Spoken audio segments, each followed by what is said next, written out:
Let me know when you're ready. I can.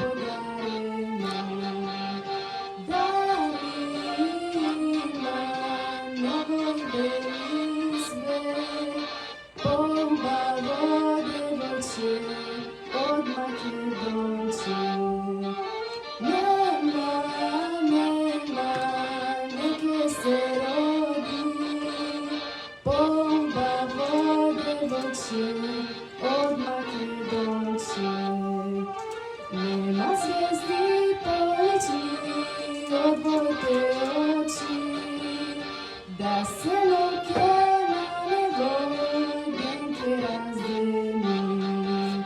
Da li ima novoj beli svet, polba vode voće od Makedonci.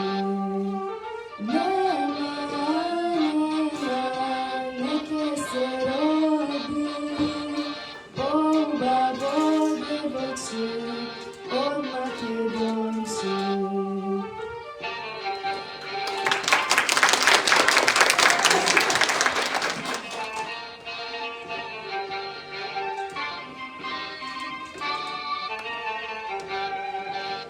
Koga ko si raspletiš kako popliva, lična si polična od samovina. Da li ima novoj beli svet, polba vode voće od Makedonci. Nema, neke se rodi, polba vode voće od Makedonci.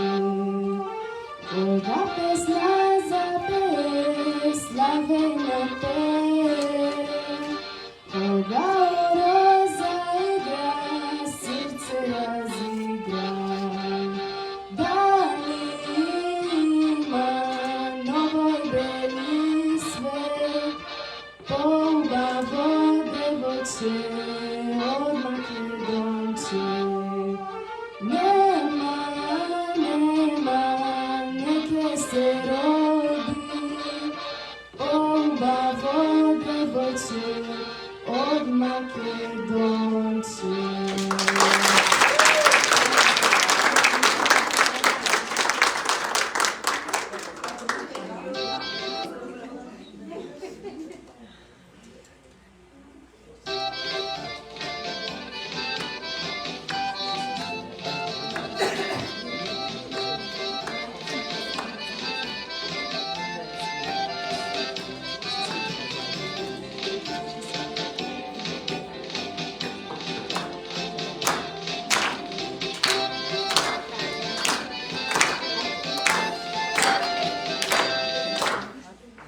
Što sunce do rana izgriva, tamo rosa pod cvijetom minuva, kao što pisaka ljubav opera, sozi radosnici srca popera. Gledaj prikasno sino jezero,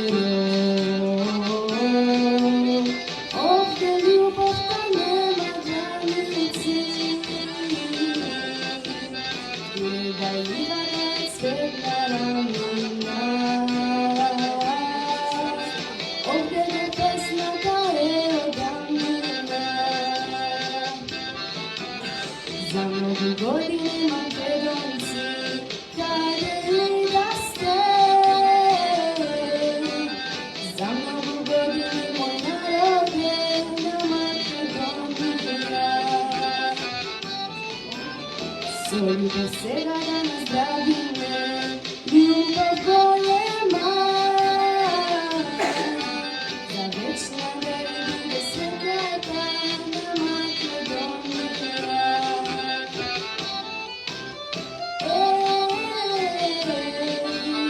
Ljubav golema, i nepreboljena. Ljubav golema, za Makedonija.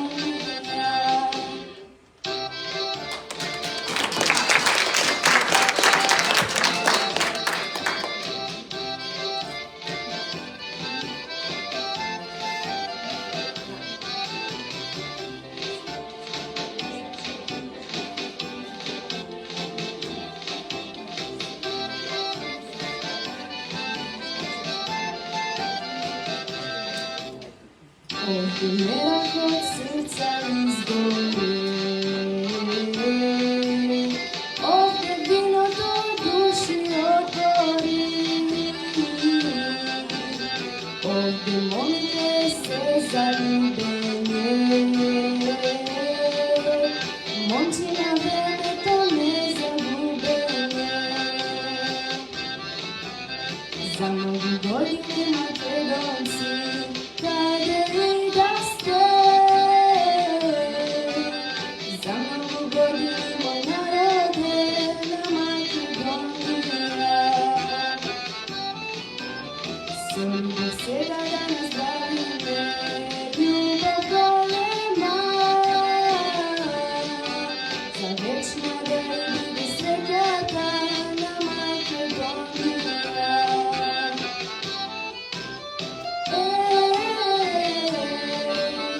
Ljubav golema, i nepreboljena. Ljubav golema,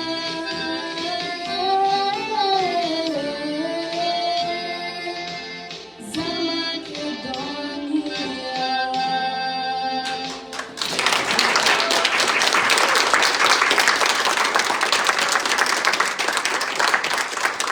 Thank you so much.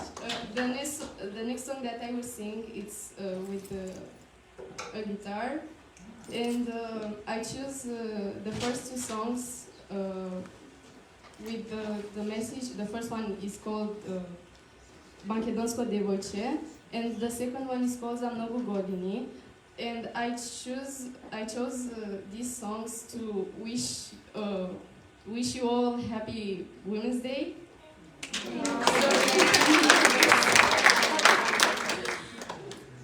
Bravo, bravo.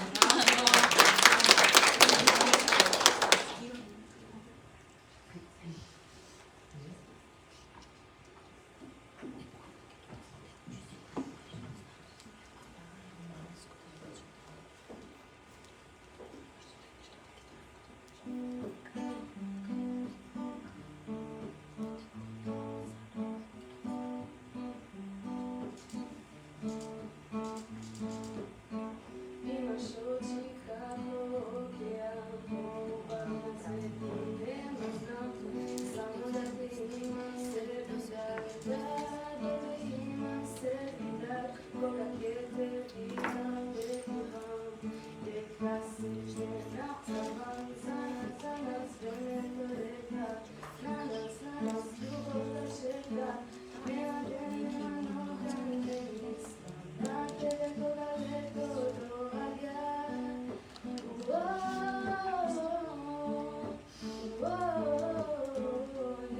Nema noga ne mislim, na tebe koga leto događa.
All right, welcome back, everyone. I hope you enjoyed your lunch.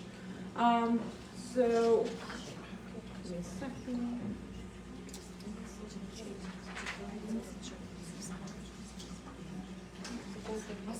Now we're excited to introduce Ivna Pešić-Grozdanov. She's the president of the Macedonian Olympic Diaspora for the US and Canada, and she will be sharing insight on her work and how it impacts the next generation of athletes and leaders in our community. Please join me in welcoming Ivna to the stage.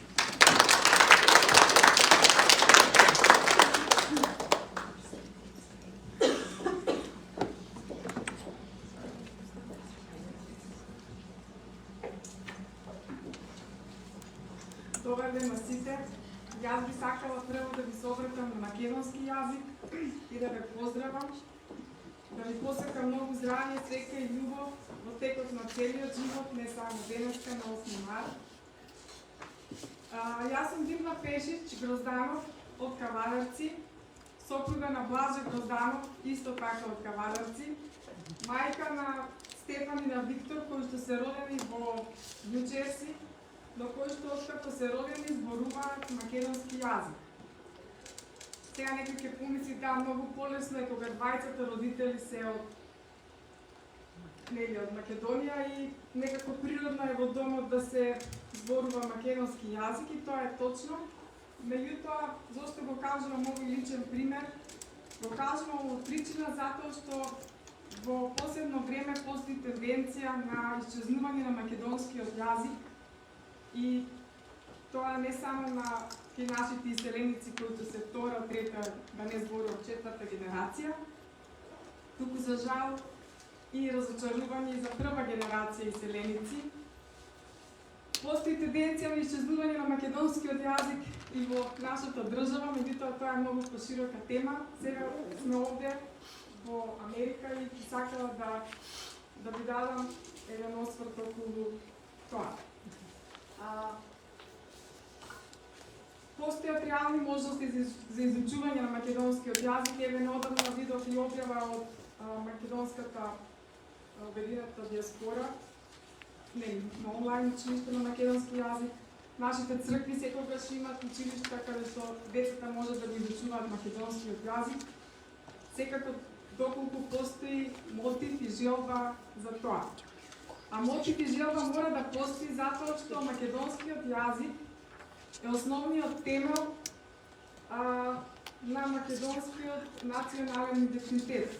Мојот универзитетски професор по фонологија Людмил Спасов знаеше да каже дека македонскиот јазик и македонскиот народ ја обединува токму тоа, националниот идентитет. И токму затоа наша одговорност и должност е да го негуваме и да го пренесуваме на идните генерации. Затоа што само така ќе го зачуваме националниот идентитет и она со што сме препознатливи во светот, а секако дека и ќе го зачуваме нашето место во светската заедница. Денес сум овде во функција на претседател на Македонската олимписка диаспора, одговорна за Канада и за Соединетите Американски држави. И би сакала да ви дадам накратко информација околу ова ново создадено тело. Ова тело е во склоп на Македонскиот олимписки комитет и има за цел претежно да ги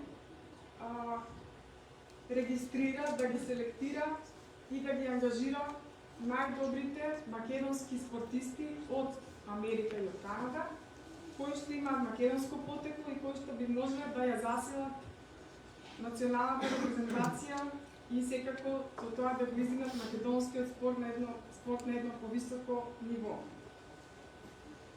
Вклучувањето на спортисти со македонско потекло од диаспората во националните репрезентации и во Македонскиот олимписки состав секако дека ќе зголеми конкурентноста и квалитетот на македонскиот спорт воопшто. Најголема мотивација за еден спортист е кога ќе се пее химната, македонската химна во негова чест и во негова заслуга. И јас като спортист сум ја доживеала таа среќа и токму затоа сум горда што ова тело е создадено и што ќе помогне да се издигне македонскиот спорт на едно повисоко ниво и многу повеќе спортисти да ја доживеат таа среќа, пред се спортисти кои што живеат цел македонско потекло, а кои што живеат во секаде низ светот, конкретно во Америка и во Канада. Не случајно на почетокот ga спомнав важноста за употребата на македонскиот јазик, затоа што со тек на време иселениците кои што не го говорат македонскиот јазик немаат чувство на национална припадност, односно ја губат тоа чувство и многу потешко е во конкретниот случај тие спортисти да ги анимирате или да ги ангажирате во националниот состав на Македонија од патриотски причини. Сега секако тука постојат други причини кои што би ги ангажирале тие спортисти, пред се станува збор за нивната лична спортска кариера, меѓународно искуство и секако се додека еден ден не се придобијат да го почувствуваат тој македонски дух и да сакат да настапат на вистина за татковината од каде што доаѓаат или потекнуваат нивните родители. Но до тогаш ќе треба да ги ангажираме и да ги мотивираме по некоја друга линија. Because I know there are people here who don't speak Macedonian language, and I will continue in English, but I hope you understand that I have a need to speak in Macedonian and to remind all of you here the importance of using the Macedonian language no matter where we are. So, I would like to introduce myself. I'm Divna Pešić-Grozdanov from Macedonia. I graduated from philology and I finished later my studies in economic science.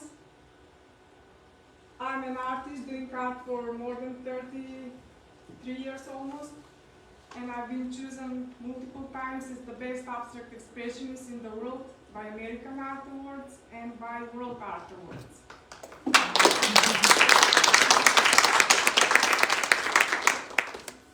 I was also twice Olympian, twice Balkan champion, and I was ranked among top competitors in Europe. Just kidding. You miss me. And among top competitors in Europe and in the world competitions. I hold 37 national records in rifle shooting, in men and in women disciplines. I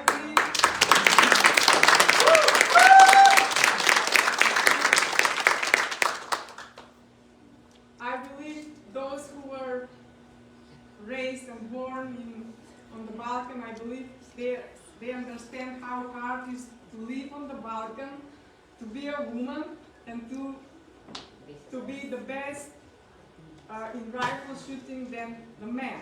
So it's really challenging. But anyway, I'm here as the president of Macedonian Olympic Diaspora, representing USA and Canada, and I would like to give you a short information about this body. It's an honor to stand before you today to speak about the power of sports, about the Olympic spirits, and the unbreakable bond that ties Macedonians together, no matter where in the world we may be. Macedonians have a proud sporting tradition, and while we may be a small nation, our athletes have demonstrated resilience, passion, and dedication on the international stage. From wrestling and taekwondo to swimming, boxing, and handball, Macedonian athletes continue to push boundaries, proving that talent knows no borders. Every time they step onto the Olympic stage, they are not just competing, they are carrying the hopes and dreams of the entire Macedonian nation. But today I want to speak even about something greater than medals, and that is our unity. The Macedonian spirit extends far beyond our borders. It lives in the hearts of our diaspora, in the communities that proudly carry out traditions across continents, and in the many athletes with Macedonian roots who compete under different flags. So imagine the strength that we could harness if we came together. If our athletes, wherever they may be, felt the full support of their Macedonian brothers and sisters worldwide. Imagine the inspiration young athletes would feel knowing that no matter where life takes them, they are a part of the global Macedonian family that believes in them.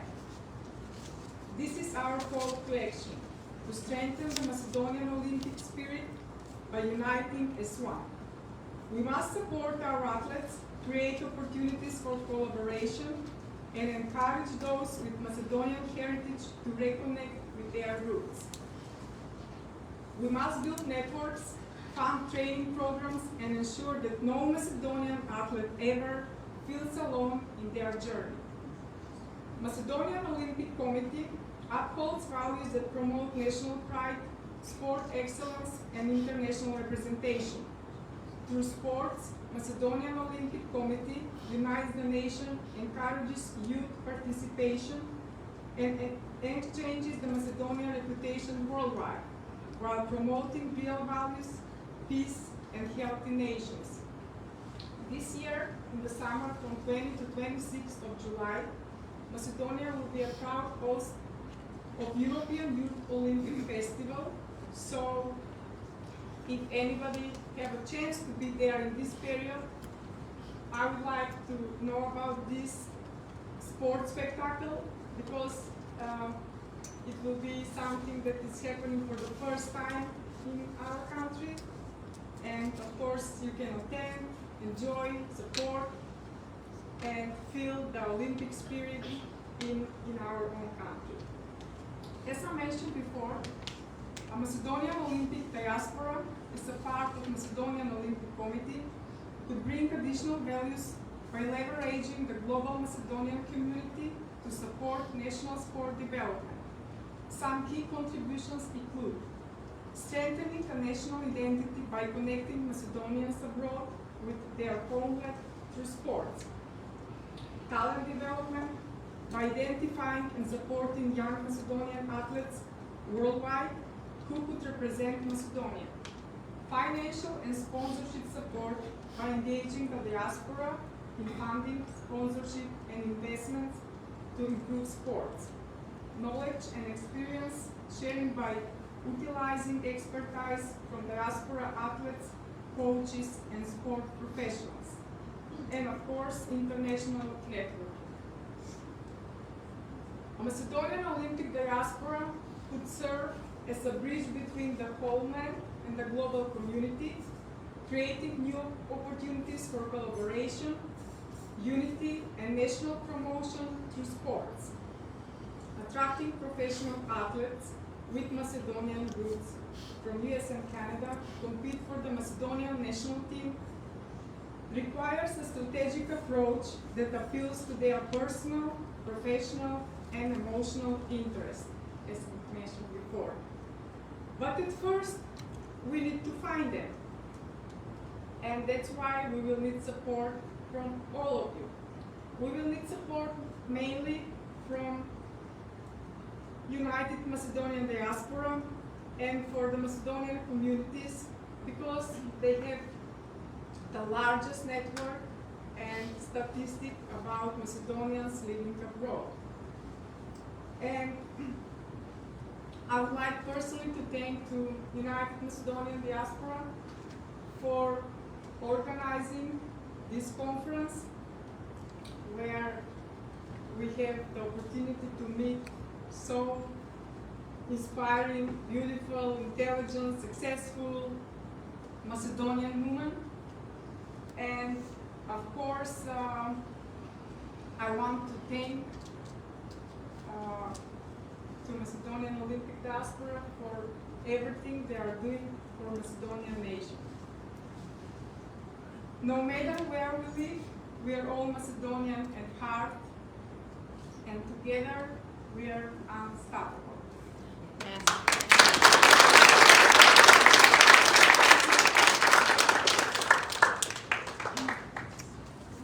Thank you so much. We really appreciate that. Do we have any questions from the audience?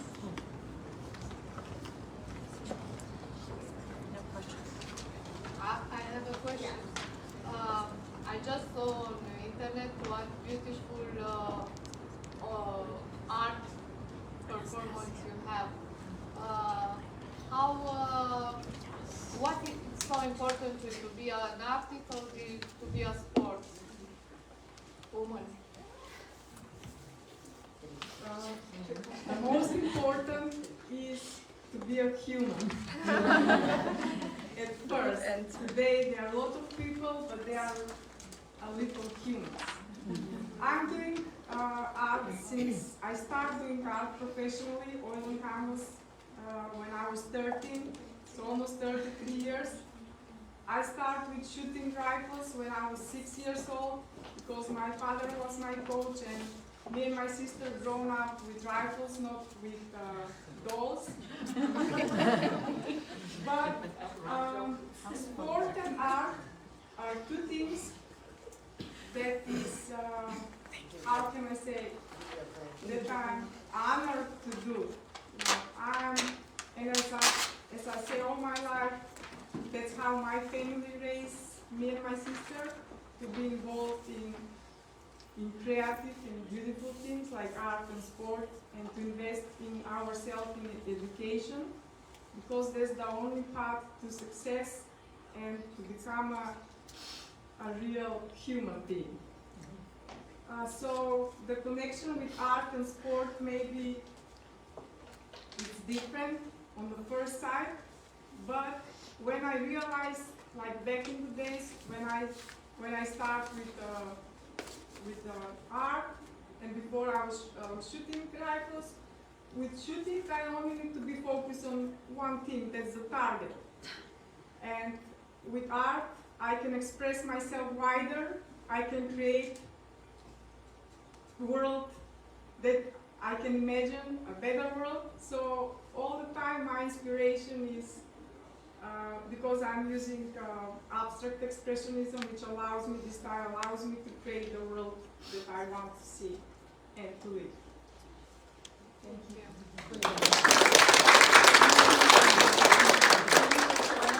No woman can do everything and anything all at once. Thank you. And we wish you best of luck on the project and hope we can help out. Thank you. Now, moving on.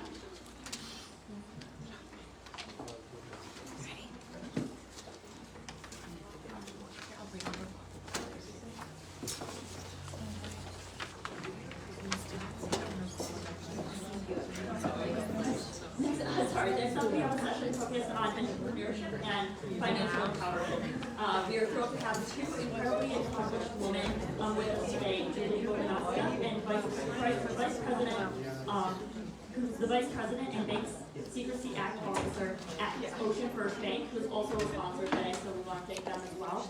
And Gita Bundra, owner and founder of Smart Money LLC and financial coach. And they're here to help guide us through the path to financial literacy and health.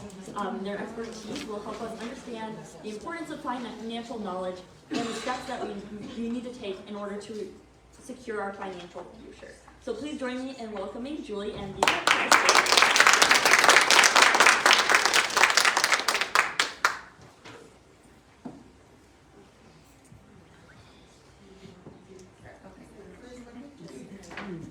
Get used to this clicker.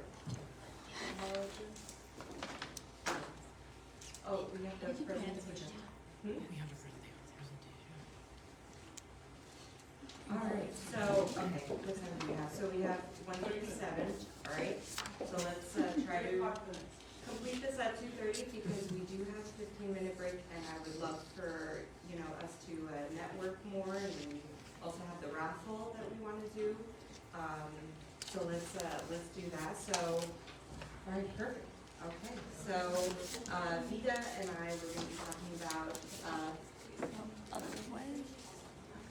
It's the down. financial literacy.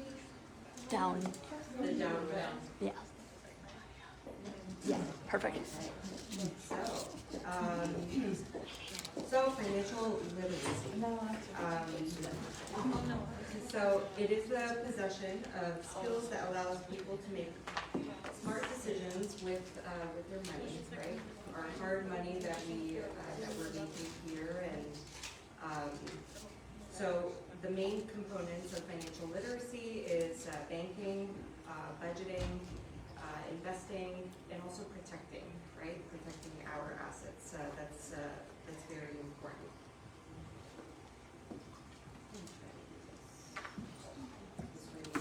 Can you guys hear us okay? Yeah. All right.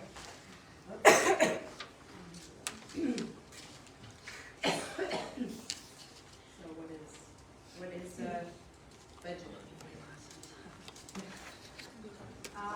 What I would like to do is ask you a question. I mean, actually do ask you questions, but first of all, I would like to take this opportunity to thank Metal, your engineer. Really, I do appreciate, 20 years ago, you had an idea and you acted upon that idea. Not just the conference, but this is Macedonia, United Macedonia Diaspora does a lot more than just a conference or events that we will have. It's a reminder, and sometimes we all need reminders to say, hey, we're Macedonians, no matter where we go, no matter what we do, we're Macedonians. So thank you from the bottom of my heart.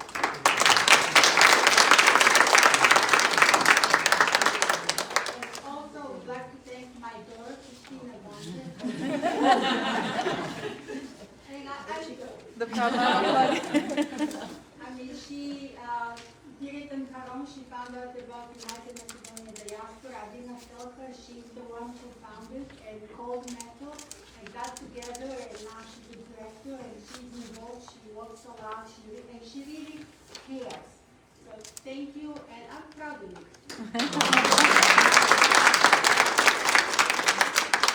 So, like I said, my name is Vida Banja. I have 20 years of banking experience. I started as a part-time teller, and the last 10 years as a branch manager. And I started as a necessity. I needed a job that provides benefits, and it's a part-time. Chase was the only one at the time that you can get full benefits working part-time. And I made sure I got a job at Chase, and I was part-time for many years. When they went to school, then I became a assistant branch manager, then branch manager. I love my job, but most of all, I was helping people with their finances. Because with money, people don't like to talk about it. And another thing is not that only they don't know, but because we always learn from our mistakes. If you make a mistake, or say, this is a mistake, so I'm going to do it better.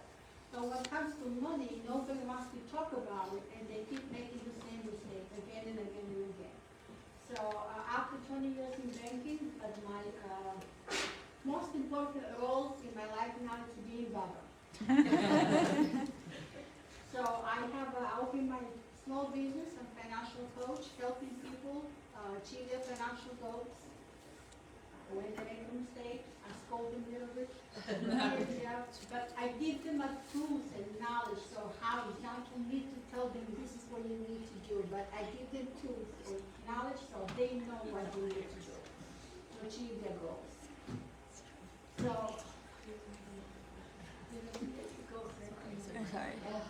And also just growing up, as being born here, in the States, they didn't really talk about financial literacy, at school.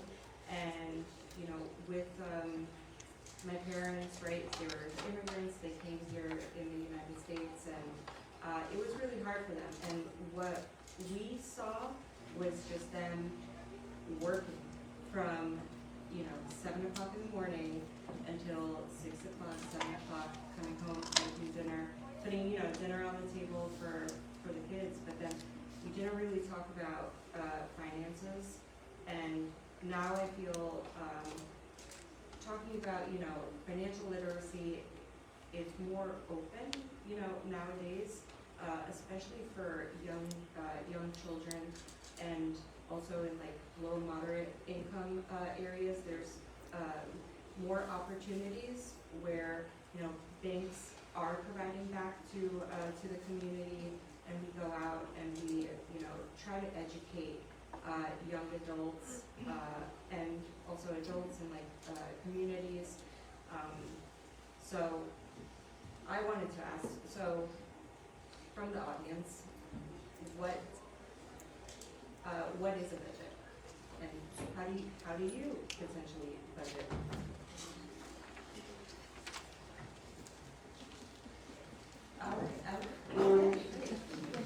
So, I'm married to a man who needs a spreadsheet for everything. So, we have a spreadsheet, and it goes, okay, this is our income, this is where I'll just pick up. Yeah? Y'all can hear me, right? Yes. I can be very loud. So it's like, this is income, this is how much grocery shopping, this is how much goes eating out, this is how much kids, this is how much monthly expenses. So we really have like broken down so you know where pretty much every dollar goes.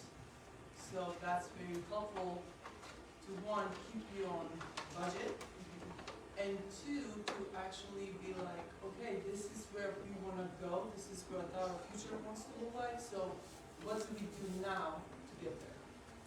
So, Thank you. yeah. That's perfectly well said. Yes. That was Big great. spreadsheet. Yeah, that's Feels something. like to what Emma said, I totally agree. What's your coming in, going out, you know, the household. But then in the budget, I also see what's the portion, like 20 to 30%, where you can invest.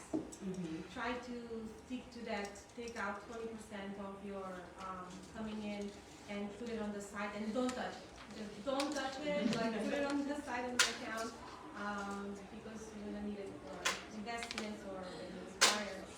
Make sure you invest it too. Don't be scared. That's a wonderful, it's not only the investment, and also you do have that reserve fund Yes. in case if something happens, you are there. Working in a bank and other things, I saw many times people can be financially here. And something happens to them, not prepare, they go be at the bar, but the problem is they do not know how to get back up.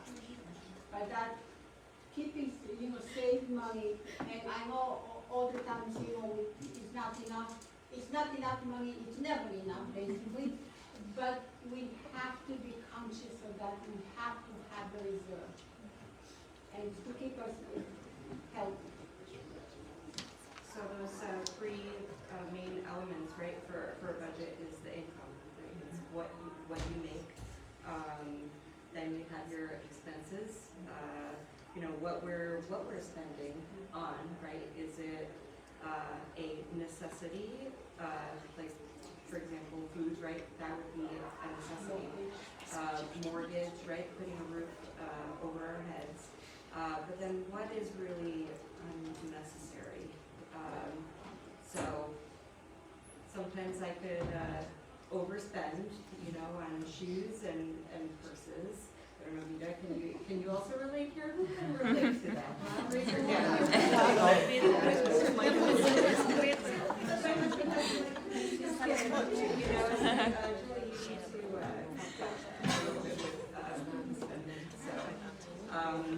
and then obviously your savings. So. But if you have a budget, you go one time like a overboard, so the budget will kind of pull you back. What I tell my clients now, budget is kind of like a GPS. If you want to, get to certain location, you put in a GPS, will take you there. Budget is the same thing, you have your goal, and budget will take you to your financial goal. It's a short-term and long-term financial goal. You want to be patient, as well, because it takes time, right, to save. And I know for us, first, second generation Macedonian Americans, it can be very stressful, right? Because we want to prove to our parents, to our family that we're successful, we can provide back to our community.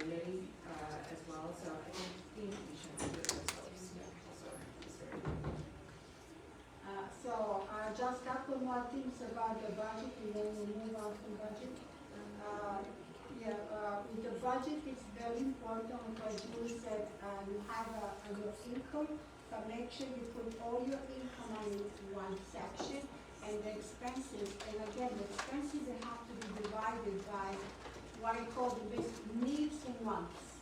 So need is something you need. Want is if you can afford it, it's nice, but you don't have to get it. So it depends where you are financially in your stage of your life. If you can afford, go for it. And I tell my clients, you can afford $2,000 for shoes, go for it. If you cannot, even $2 is too much money. And then for savings, you have to, no matter where you are, no matter how much money you make, you have to save. Because if you don't save it, and sometimes I know it's, well, we don't have money, but it's, we get used to, right? If, you know, even if it's, put $20 on the side, I need these $20, but then you get used to it, becomes such a good habit. So you put money on the side, if something happens, like what I said before, so you got to pay for that store, whatever you want. So, moving on to financial literacy on the investing part. These are the topics that we're going to be covering, and our first topic is on estate planning. So estate planning, it is the process of planning for the management and the distribution of the person's assets and end of life, care. They say,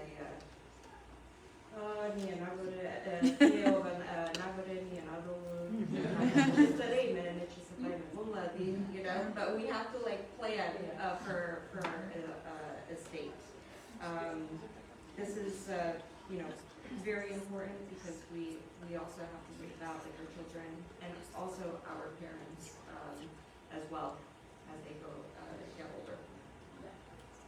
So with the estate planning, that's very important to, and again, it's estate planning, it's more for a little bit older people, but it's very important, which I'm going to cover a little bit later on pre-retirement planning. That's a part of the estate planning, it's pre-retirement planning. To meet with attorneys to discuss, and it's estate planning, it's after withdrawal and another. Right, so all our wishes, and it's done basically how we wish to be done. I'm going to show of hands, who actually has a will, or do you know if your parents have a will? I just got it.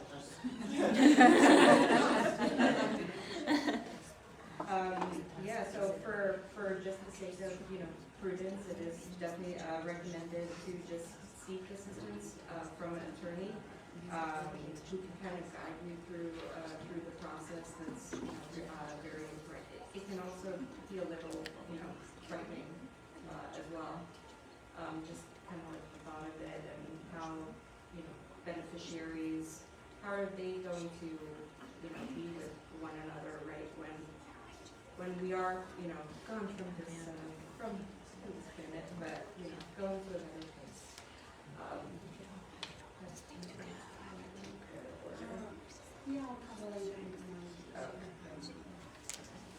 So here, trust and taking advantage of a trust.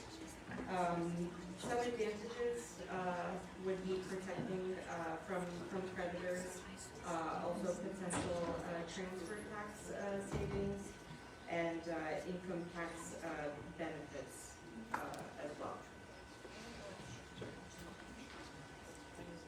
Special needs trust, and also we're kind of going through the presentation quickly, but we are going to be sharing it with everybody, so just sake of time, we'll just kind of go through this. Choosing a trustee.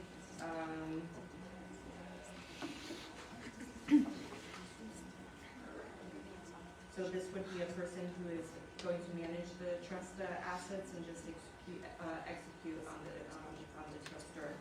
And some questions, that kind of we want to consider is around time and experience that are necessary to handle this job, also in conflict of interest, like how I mentioned prior, between like your trustee and family.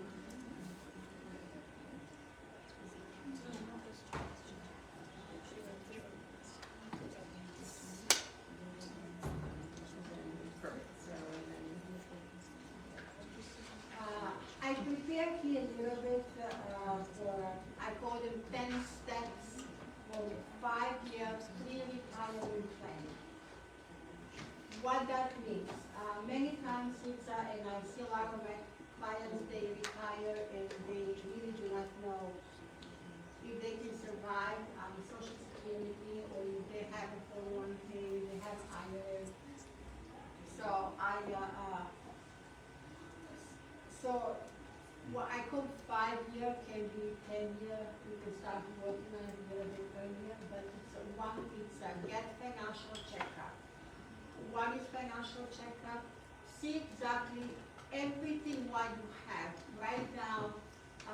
It's just like when you go to a doctor for a checkup, they check everything. Your ears are fine when you check them. Your eyes are fine when you check. You see the same thing. You check every account. You check every form. You have a 401k. Many times people they move from one employer to another employer. They have 401k here, 401 there. So make sure that you know. Then check beneficiary and all your accounts. It's very important. So that's all your savings account, checking account, everything. Second is pay off all your credit cards. If you have a balance on your credit card, make sure, because if you have a balance on your credit card while you're working, it's going to be tough to pay when you're on Social Security or you retire. So this way will give you, if you have a balance on your credit card, so you have a 5 or 10 year, will give you a time so you can pay everything. Number 3 is you have a car loan, pay off your car loan, make sure it's paid, and then save enough money to buy a new car with cash right before you retire. So this way, when you retire, you don't have a car payment. Because when you retire, you're not working, so the income level is a different situation than when you work. Number 4, plan your mortgage to be paid off before you retire. So set up a meeting with, again, your banker or somebody, you also see if you have a mortgage, so how, if you need to make extra payments, but make sure maybe you need to work extra year. But before you retire, the mortgage needs to be paid off. And also to add to that, as well, if you're paying a higher interest rate on your mortgage, just shop around, try to refinance. You'll be very pleasantly surprised how much, perhaps hundreds of dollars that you could be saving every month, and that can be very helpful. Yeah. So that's a good point. Yeah. Every time, check your mortgage, check your rate, see if you can. Before we had a great mortgage rate, so now they're higher.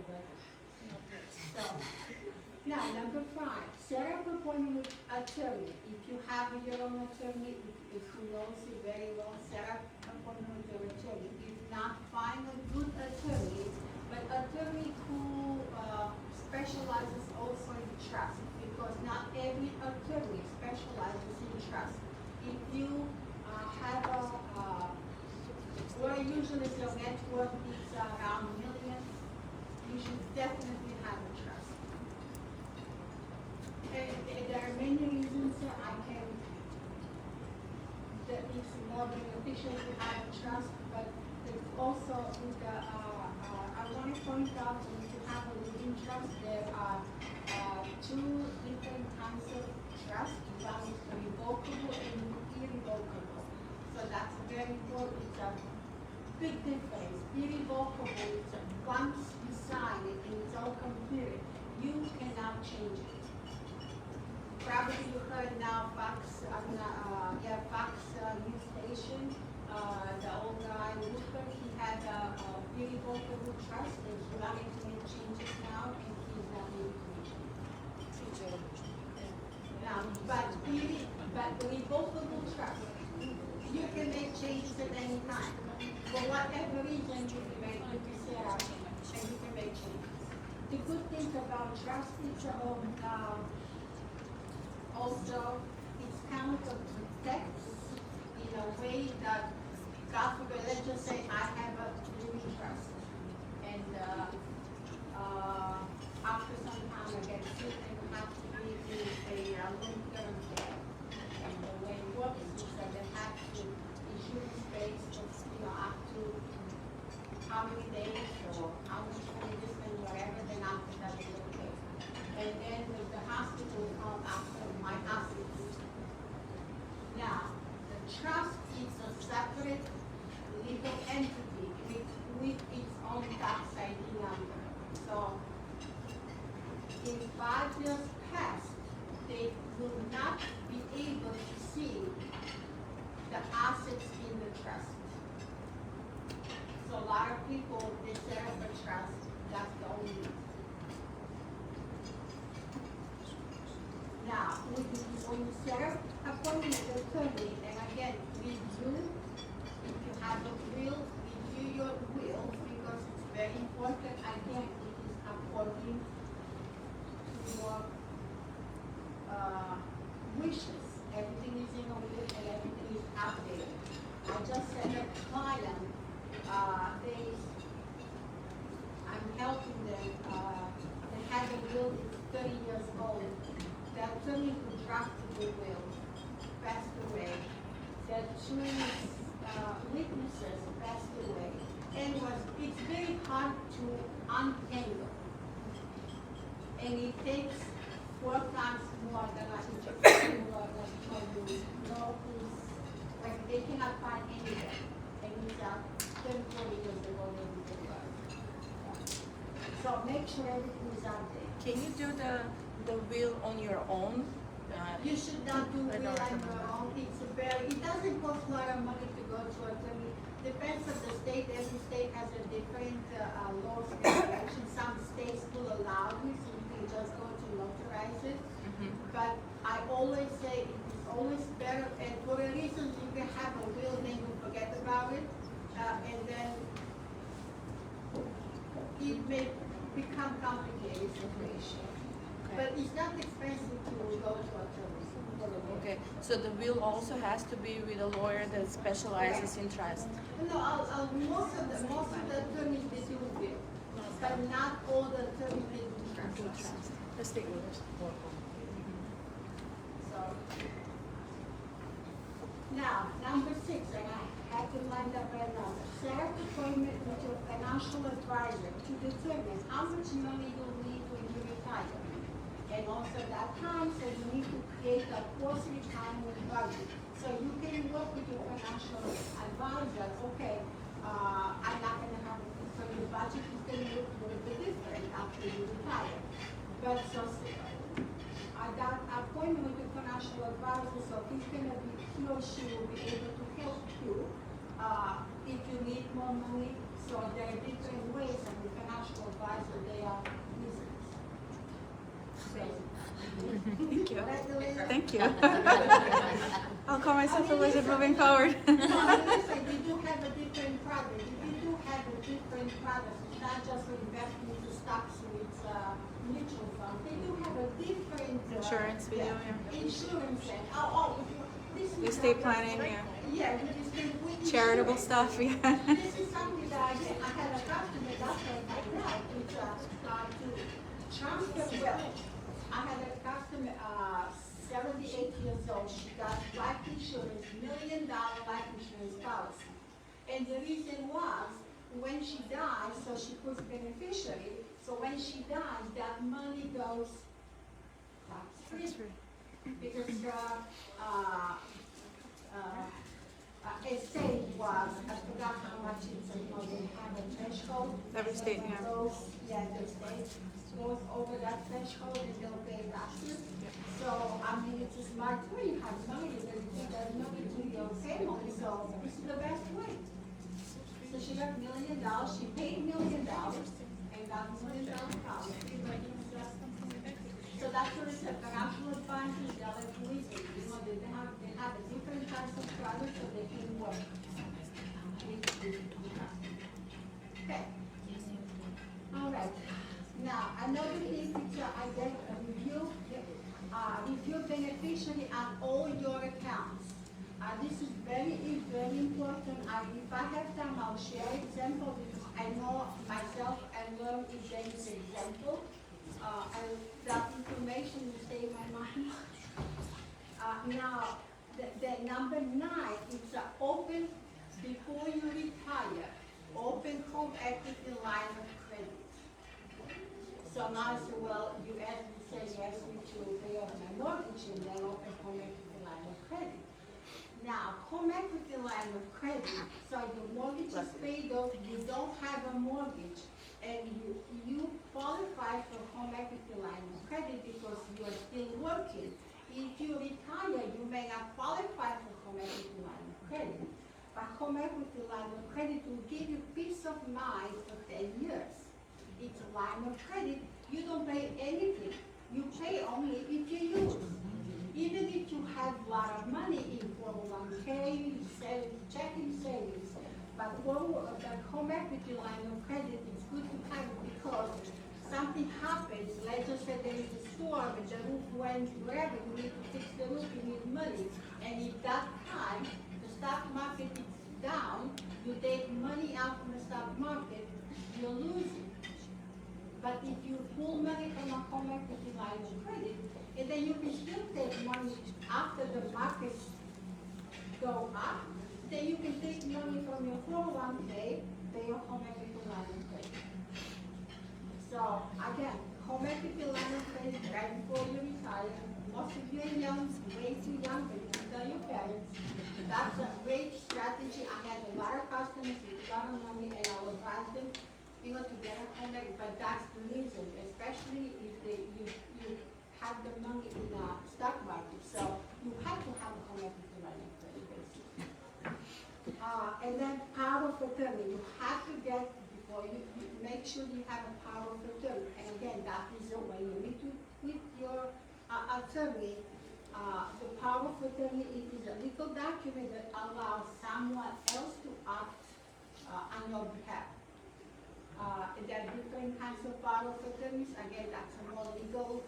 I'm not legal scholar. I don't know anything about legal stuff, but one is a general, counsel is everything. Then to one limited, that you can just for specific item, you can give power of attorney to someone, and then it's a one healthcare. So now, what did I say? Oh, beneficiary. Do I have that? Yes, I have 2 minutes. Beneficiary. Those are some great tips. So anyway, I had this really happen in New York. This is about 30 years ago. Husband and wife, they both from Lower Westchester County. They had a life insurance policy, $1 million, when $1 million was really million. Now it's not. So they get divorced, and the wife, so during that divorce, a messy divorce, okay, she goes to the bank, and because she got the life insurance policy at the bank, and so she goes to the bank and changes the beneficiary as her mother as a beneficiary on her life insurance policy. And we said, okay, later, because her kids are younger, so later on I'll change it and put my kids as a beneficiary. And life always will tell you from point A to point B, you forget. So she forgets to change beneficiary. Her mom gets ill, and she goes to a hospital. From the hospital, she was long-term care. The lady who has a life insurance policy, she gets cancer treatment. Who think about life insurance policy? She passes away, And then the kids, so they all knew she has $1 million policy. They go to the bank, and who's beneficiary? The mother. And who basically took the money, $1 million? Nursing State of New York. I was gonna say nursing home. So this is a real example, and I like to always use examples because I am measured. But it's very important to always review beneficiary, make sure it's updated, make sure it's, the things can change. And we count it. But that's I like to work with the check mark of the to-do list, so you know how it reminds you those things. Like this list I have here, if I don't have the list, probably I'll go from 1 to 10 and then go back and forth, but this is the same thing. So prepare a checklist and. It's a good roadmap. So you have any questions? Yeah. So I get a lot of offers in the mail about life insurance policies, and I don't know what to do with them. Like, what is a good strategy to think about life insurance? Okay. Some people, like we get offers from work, I think I have partial, but what are we looking for when we're thinking Life about insurance. Life insurance is to cover people that they are, if you die, people that they depend on you, your children. And I can give you an example of what I did. First, before I started working in a bank, and I would always get kind of scared because I don't have my husband and I don't have anybody else, but if something happens, we need to have a life insurance. So maybe this will help you. So we had the agent to come to the house, and he kind of, said the whole life is the best one to go. So I got whole life insurance, and then I started working in the bank and said, oh, I shouldn't be having that. So I changed to a term life insurance, and I got, so they have a term life insurance, term life 20 years, because I calculated how my kids were young at that time. So, like when they're adult and they work, they're on their own, I don't care. I die, they don't depend on me. Right. Financially, they're okay. So I got term life insurance. I always told my customers, get term life insurance and invest the difference, because whole life insurance, you pay way more. So term life insurance works, they have a term 10, term 20. So term 10, it's that rate is guaranteed for 10 years. So after 10 years, then they'll evaluate based on that age and based on health at that time. So you get different premiums you're gonna pay. But based on if it's just for your son, so how old is he? How long he'll need financial help from you? Whole life insurance, they kind of there is a formula. That's why it's more, because that rate is guaranteed until you have whole life insurance. But they have to put at older age, which is usually people that are get older, so it's Premiums will adjust. premiums, yeah. Premiums, no, they don't, premiums are very, very high on whole life insurance, but they guarantee until you have the, it's not gonna change the premium. But the term life, it's way less. Right. Like for, let's just say $500,000, I'm just putting this, it's based on age, based on so many things. Let's just say a $500,000, term 10 can be, you pay $50, term 20, you pay $100, whole life you'll be paying $300. So I always say get the, based on the age of your kids, and then the rest, the money just go to financial advisor. That money will grow faster than, correct? Could potentially. You can't, depends on the client situation. But usually, the market, I always say, the market that goes down, but still it's, that it, keeps going up and up and up. Never goes to zero. Yeah. Just to chime in, wonderful advices. The term policy is amazing in terms of protecting, your children until they are dependent. Yeah. But also, you mentioned that life policy is one of the best ways of transferring wealth. So it's a tax-free, so maybe it's something to think about when you're making those decisions, whether you just have to have only term until you have kids, but maybe consider small whole life policy. That's my experience, how I was, I would think it would be also a good strategy. Like there was multiple ways of doing things, but that's one way to kind of plan your future.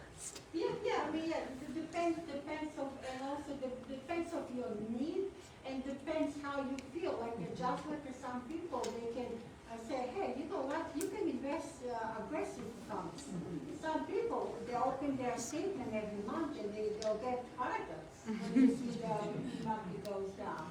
So it depends on what is your need and how you feel. So that's why that conversation with a good advisor is very important. Like some agents, life insurance agents, they'll push you only for whole life because they get a much higher return back. Commission, yeah. Commission, but that was real. For me, in my case, it did not work. I canceled right away. And he said, what do you mean? But no, this is great. I said, I know it's great, but I want to cancel. But then this is great. I said, I know it's great. So, did I answer? Yeah. Yes, it's something to think about it, but yeah. Any more questions? Yeah. I mean, I'll chime in just because I am a financial advisor, but every situation is very different. So it really would depend on your financial goals and your objectives. I have clients who have special needs kids, so we talk about the special needs trust and all of that, and also leaving money behind for them because they're going to need continued care, right? So different types of insurance policies will allow for that. But also, that's where you need to talk to an advisor, somebody who's a fiduciary, someone who, is required by regulation best interest, believe me, we're heavily regulated, that, will get to understand your whole financial picture, your family, your household, money in, money out, do a full wealth plan. Those people who do a full wealth plan before making any recommendations are generally the types of advisors you'd like to have.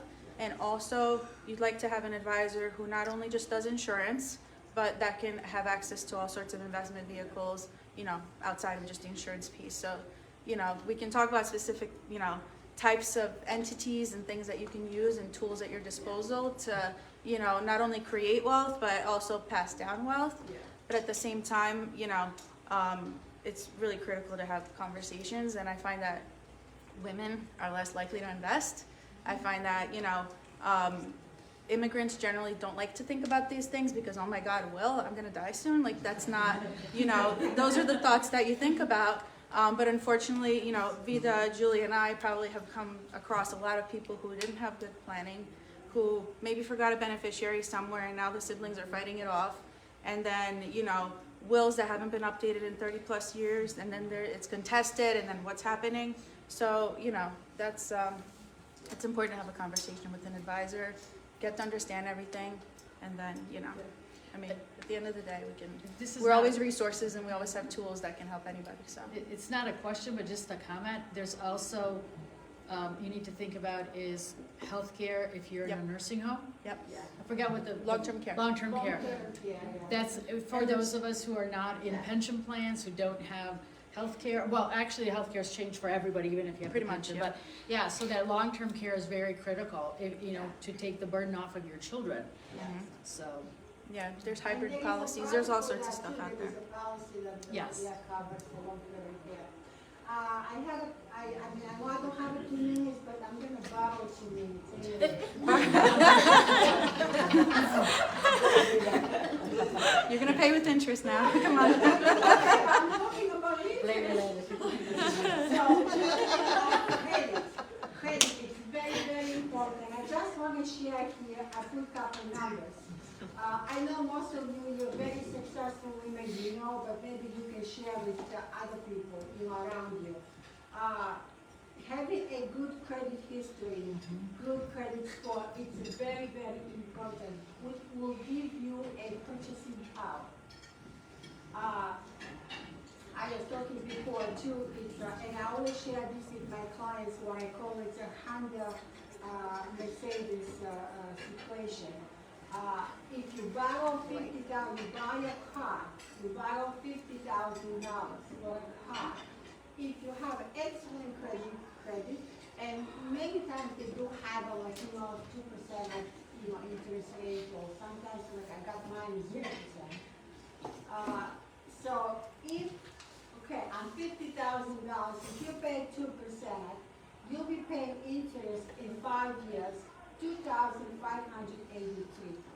Now, if you have a somewhat bad credit, all at once get 15%. On 15%, your interest will be $21,369. $20,000. That's what I call Honda Mercedes effect, because you'll be driving a Honda, not your own Honda. You'll be driving Honda, but you'll be paying for Mercedes. On a depreciating asset. Yes. You're losing money on the car every day you drive it, so think about that. You know, you are all successful, you know this too, by just what we kind of always, remind you to remind other people too, my older daughter, when she graduated school, I always told my kids that the minute they're able to get a credit card, I'll get a credit card. And I'll teach them how to use it, but to build a credit history. And so my daughter, it's a 6-year program, so she graduated school, she's buying a car, she wants to buy a house. I say, it's your money, whatever, bro. So she went to buy. No, I know, it was a year. So we going, so she wanted to buy that car, no problem. They had a special 1.9 interest rate. And so you get 1.9. I knew she had excellent credit history, she got a great job. And so, and this is back right now, in 5 minutes you're out the door with a car. This is how many years ago, you have to go back next day. So my daughter calls me at work and said, "Mom, you say it's going to be 1.9. He told me it's going to be 11.9, something like that." I said, did he pull your credit? No. I said, then don't worry, just smile and go. So anyway, so the next day we go to pick up the car, and then they do a financial guy there, so he pulls the credit report for Mariana, and her credit score was 800. And he just was, what? How did you do it? I mean, but you have a credit history, you just graduated school. And my daughter was, oh, my mom was So how did she get her credit history? Did you open up a credit card for her? First, I had the one credit card, and I had just for my kids. So the minute they are before was 16 or 16, you can add it. They don't build a credit, but still their name is there. And then at 18, they can get their own credit card. So at 18, the minute they are 18, I will get their credit card. And then I'll teach them how to pay. They have to pay an account. And I'll remind them, remind you 3-4 months. But then the 4th month, you're on your own. And Mariana was good, Christina was good, Philip, of course he forgets to pay his bills.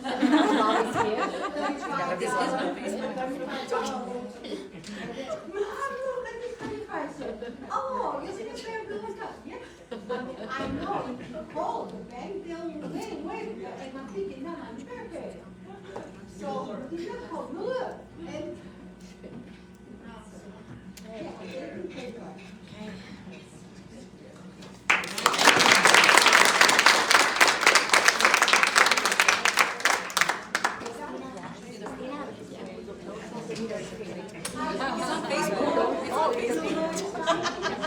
I didn't say anything. Under the bus.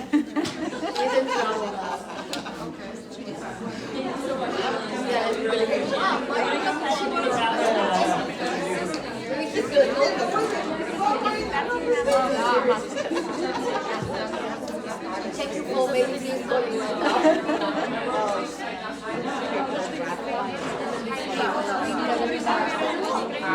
Everyone, we're going to be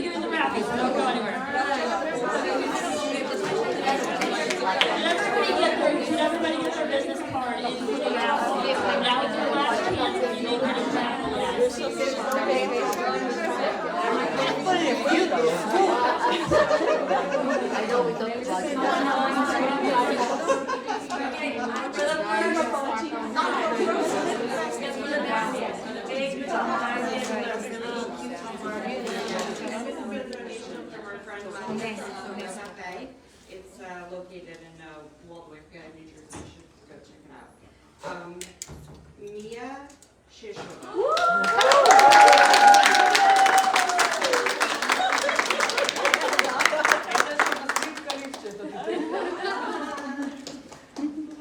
Feel free to share with some people who are holding the basket.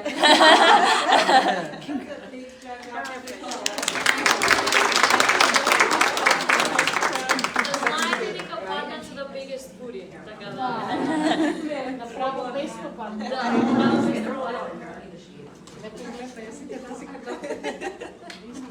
Now for the gift card. One of two gift cards. Vilma.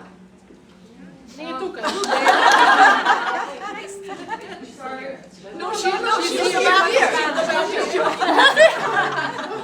She's in the rest.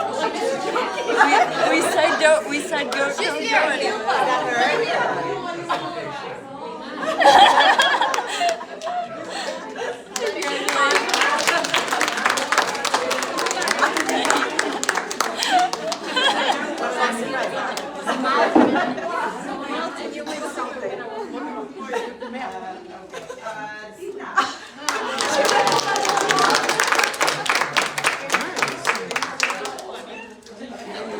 It's near.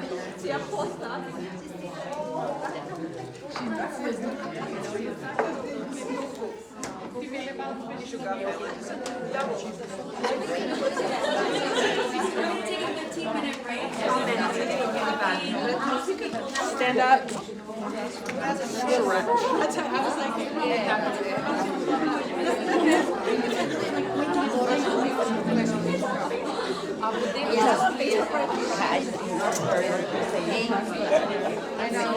Maybe she didn't take her phone. I heard her phone. Well, was talking about me, yeah. We're not using the microphone. No, grab it. I'll just put it on. Oh, the live thing right here.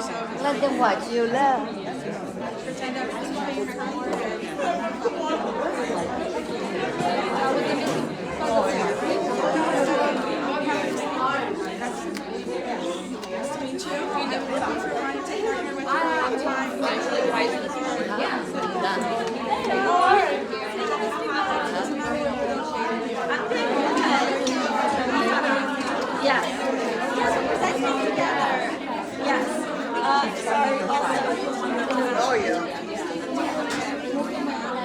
The merchants of women and leaders. Yeah, I recently graduated postgraduate university. So I this was actually yes. And like thinking about it, I was like more interactive, and I just really scratched, combine things and talk about nothing crazy.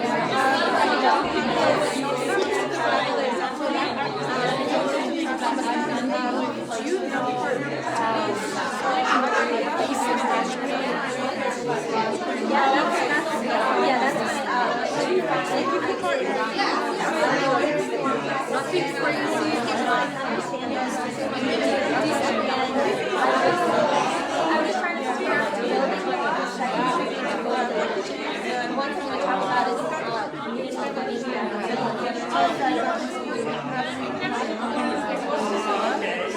They're doing the gift card picture.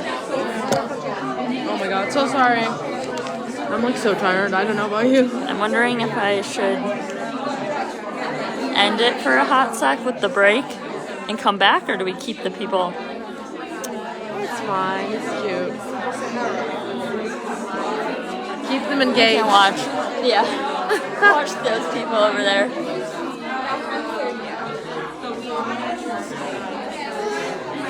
Is there still the... Okay, me picture, and then I can... How do you feel? I'm so tired. I'm not even gonna... You know, the stress is keeping me going. Oh my god, I know. Pure adrenaline. What are you stressed about now? Like, just generally finishing up? I'm Yeah, I just know. a I feel it. I stressed feel person. it. Like, I feel calmer now. I know. Than before. Yeah. I was like really stressed. Okay, we want to do the... Can we do this?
I find that, our community doesn't get a lot of information, advice, and stuff like that,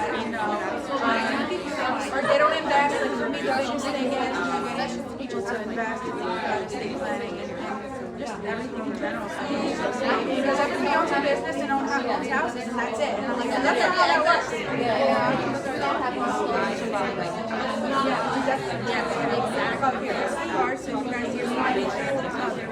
If you have any questions, love the presentation. Identity crisis for sure. Not a crisis, but more of a validation. Especially with the kids. With the kids, because they gotta be. And I compared to this country when I was not, so, their teachers aren't talking about That's why we need to start doing it online. Education is probably a moment that we have to look at job.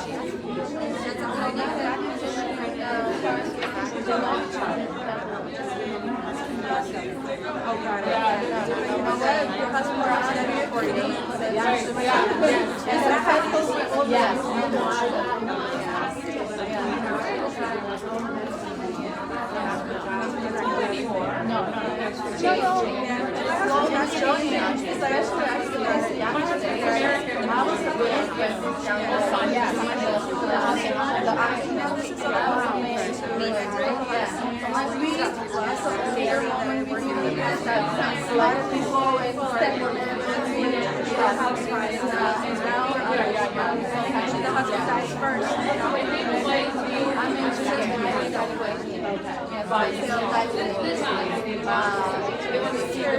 but also like some of the stuff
Hajde, hoćeš to ostani to, ne?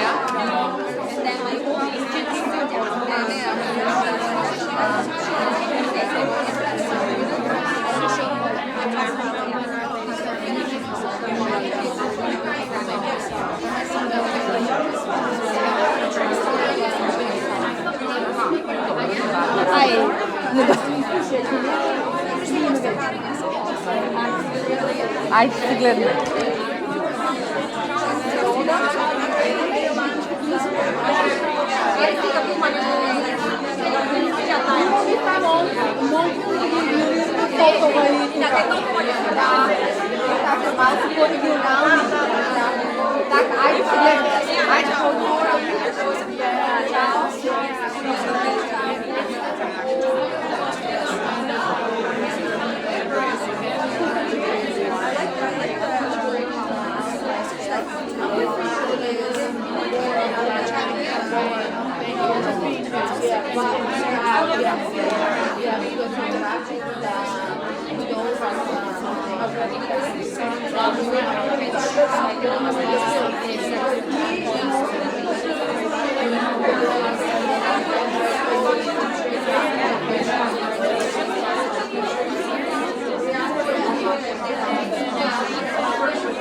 but let me double check.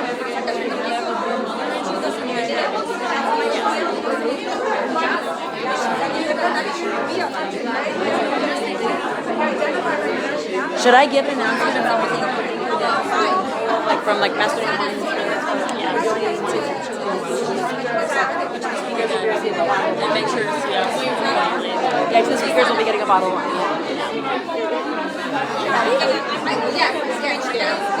I'll be quick. You don't have to. We are introducing. I'm getting instructions. I'm getting instructions. I can do that. Actually, I'll do that part. Yeah, I'm going to say closing. Because then I'll say, oh, okay.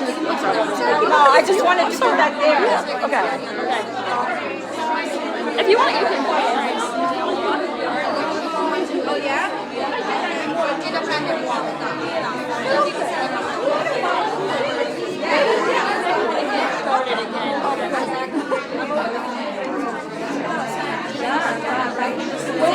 Jasmina se naprkava, že vika, že trhnete podali k montu, vika, zemete ni jas, vika, zemete.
We're gonna do planning committee photo.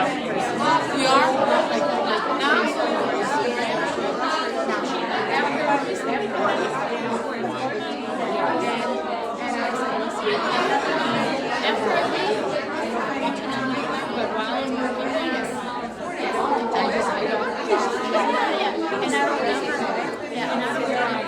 We're gonna do it by the sponsors. Okay.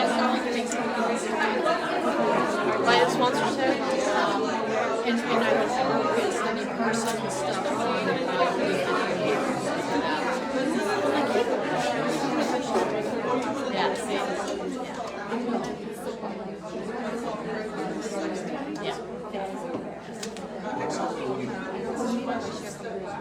Yeah, there you go.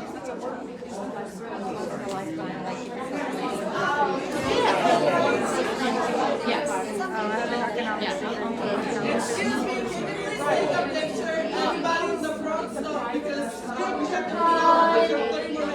In the back, excuse me, can we Picture time. Picture time.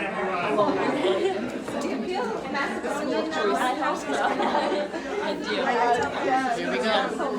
Thank you. I wish I was there. Sales stuff.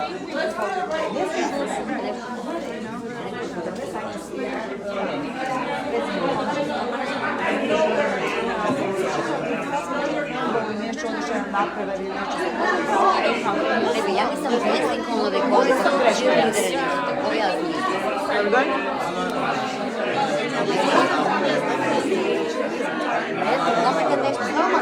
Da.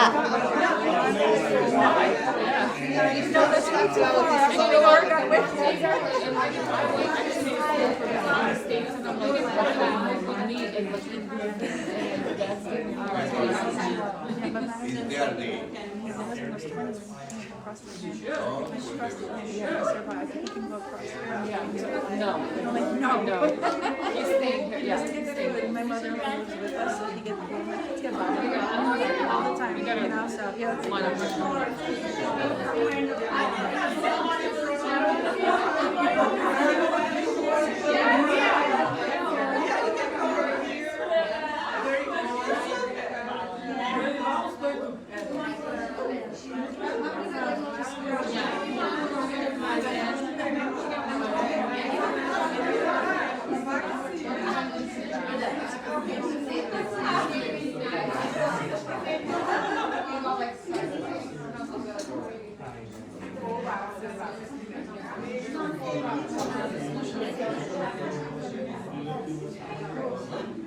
I think there's one more in the background.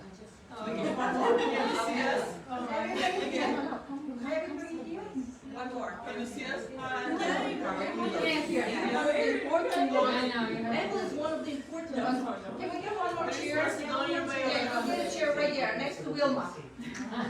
Come on. Emma is the one that, or here, or here. Or here,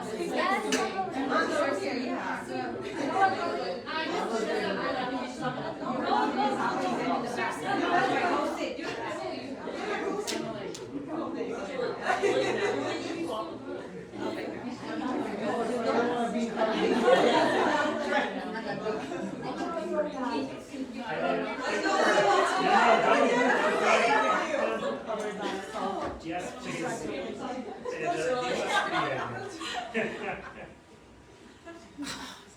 To znamená, už se 5 minut jde počekat.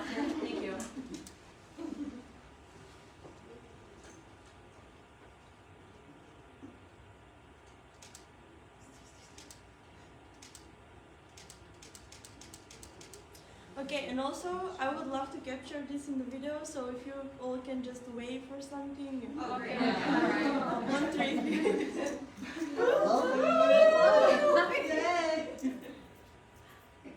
Moikna žena. Okay, one more time, okay? Keep waving. 1, 3.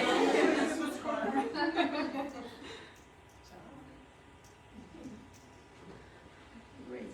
Are we good?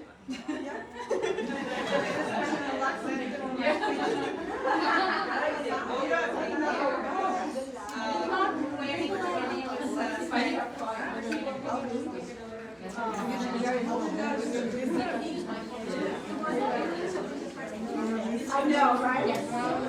That's actually what they're having.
Because of the card, it says New Jersey, New York, and Connecticut, but I'm the one who's in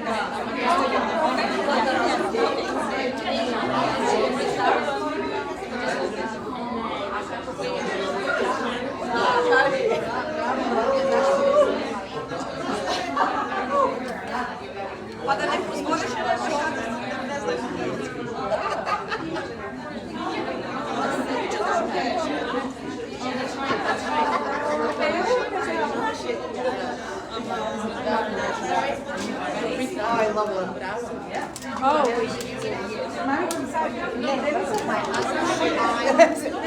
Everybody, we're gonna get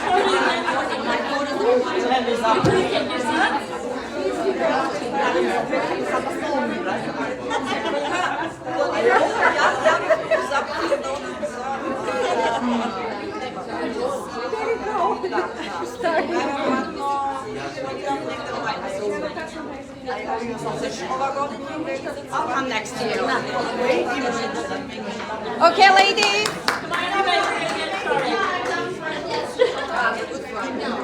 And I wanted to make a quick announcement for everybody. We do have Rosanna and Nicolas. Hello, everybody, listen up. Can we please take our seats, please? Yes, I'll move the camera. Alright, you got this. And we're being started. All right, first off, I just wanted to make a quick announcement that Rosanna Nikolovsky is in the audience today. She's associate attorney who specializes in estate planning. So if you do have any further questions, you can also use her as a resource, and she has business cards as well. So make sure to see her before you leave. All right. That's great. So we'll do that, and now for the next spotlight. I'm sorry. And it's featuring Divna Stop. That's fine. Sorry. I'm still working on my Macedonian. A lifelong entrepreneur who has embraced every opportunity that has come her way. So let's hear from Divna as she shares her journey.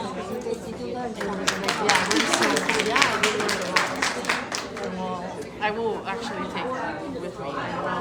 I've been sort of thinking about all these things. I will. You do it right. Yes, you did great.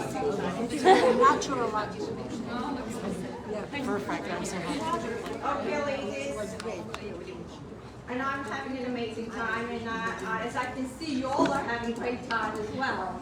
However, it's an honor to be here with you all today on this special International Women's Day. Today I'm going to tell you, it's already there. Today I'm going to tell you all about my life and the many different opportunities that I have been able to take advantage of. The key things I want to talk to you all about today are my inspiration, my motivation, my hard work, my expansion, and what I have learned along the way. In a way, I'm shaking. Oh, it's just us. Perfect. There you go. That's my inspiration. First of all, I want to talk about my inspiration. So everyone right now, just think about who inspired you when you were younger. When I was younger, my biggest inspiration was my dad.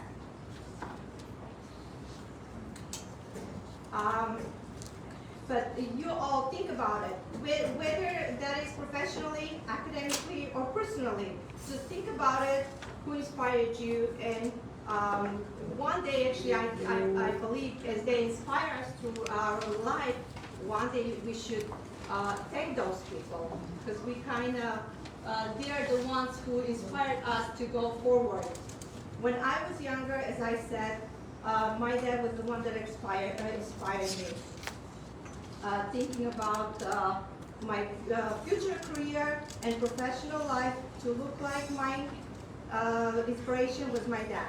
Although I grew up in Piperevo, Strumica, a small village in Macedonia, I always imagined something more for myself. I had dreams of having a big career and being successful one day, and I took that motivation from watching my father. My dad had worked his way from his humble beginnings as a farm boy to getting his education, to starting and owning his own thriving business, and was a successful businessman. Although he found success, he wanted his children to be better than him, and he worked hard so that first my brother and then I could come to the United States and get an education here. My dad was my inspiration. Next, I will be talking about motivation. Now, you see that little girl there with the blonde hair? That's me. When I was probably 3-4 years. Can you tilt a little because it's Okay. Motivation. Can you tilt it? Now, when I first got to the United States, although I came here for education, I knew very little English. As a second language growing up in middle school and high school, I studied French. So when I got here, I had to take ESL classes first and build up on my language skills. My brother, who was my idol growing up, I always looked up to him. He was studying and living in New Orleans when he first came to the United States. So I followed his footsteps and went down to New Orleans. After working on my English, I began working toward an associate's degree. Now, this is where the things get a little tricky. I met Warren, my lovely husband, only and about a year and a half after coming to the United States. And we knew that we wanted to be together, so I packed my life in New Orleans and moved to New Jersey. I followed my husband and got married here. During this time, I didn't give up on my goals. I continued working various jobs and taking classes. Soon enough, Cora and I decided we wanted to start a family, and so that's what we did. I didn't let that new goal get in the way of my other goals. While pregnant with my first daughter, I continued going to school and working, and my daughter was actually my graduation right there. So at this point in my life, I was married with one child, but I knew I wanted more kids. Thankfully, my husband and I found ourselves on the same page. We were both motivated by the same thing, wanting a family and supporting that family while also finding and building successful careers. So since we had the same motivation, that meant we would have a great partnership, and we did.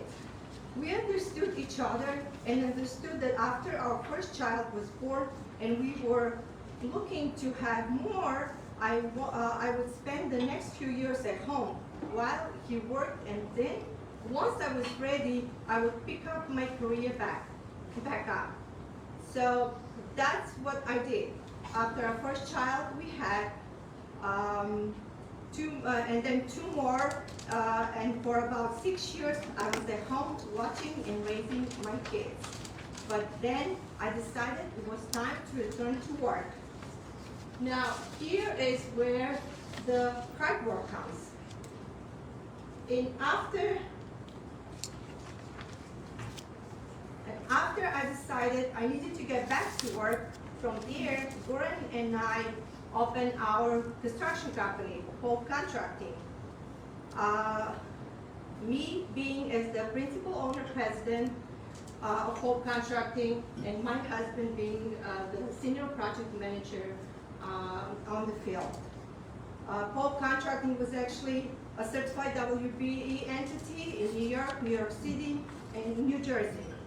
Our office was based in Clifton, New Jersey, but most of the work was done in New York City, as we did priority government jobs. I can't say this enough, but I have the perfect partner, because when we opened Pope, I don't think this does anything. I'm just loud enough. When we opened Pope, we were able to divide up the work. As I said, I took over the office and the administrative work as the principal owner president, and Goran was out on the field as the senior project manager. During this time, we were able to build a little construction empire, partially with the help of my family. My dad may have been my professional inspiration, but my mom was the personal inspiration. She was the best mom you could have ever asked for. She raised my brother and I in many ways alone because my father would be away on business trips for days at a time. So when I had my children and I wanted to go back to work, my mom was my biggest help. I would pick up the kids from school, drop them off at home with my mom, and then I would go back to the office and continue with my work. Without her, it would have been hard to balance everything. Even when we were working, we will try to keep the kids near us during summer breaks, or when working weekends and long nights, we would bring them to the office with us. I'm thankful for the flexibility our business provided us in being able to juggle parenthood and careers. It was amazing working with my husband to build a successful business and watching my kids grow. Pope Contracting provided my family the foundation for success for over 15 years, and it also provided me so much professional confidence. I knew nothing about the construction business in the beginning. I mean, that's the men's world, it's not the female.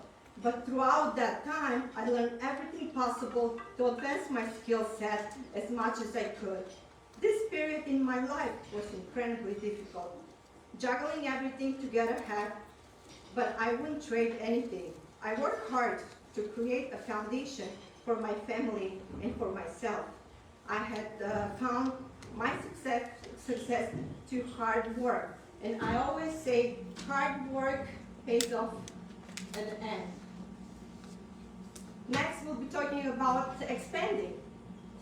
As both grew, Gora and I looked to expand our investment as well. We started thinking about what next steps for us would be. We began investing through real estate and other means to grow our portfolio and our experiences. As our kids got older, so did we, and I decided we needed to start slowing down and looking for other avenues of work and success.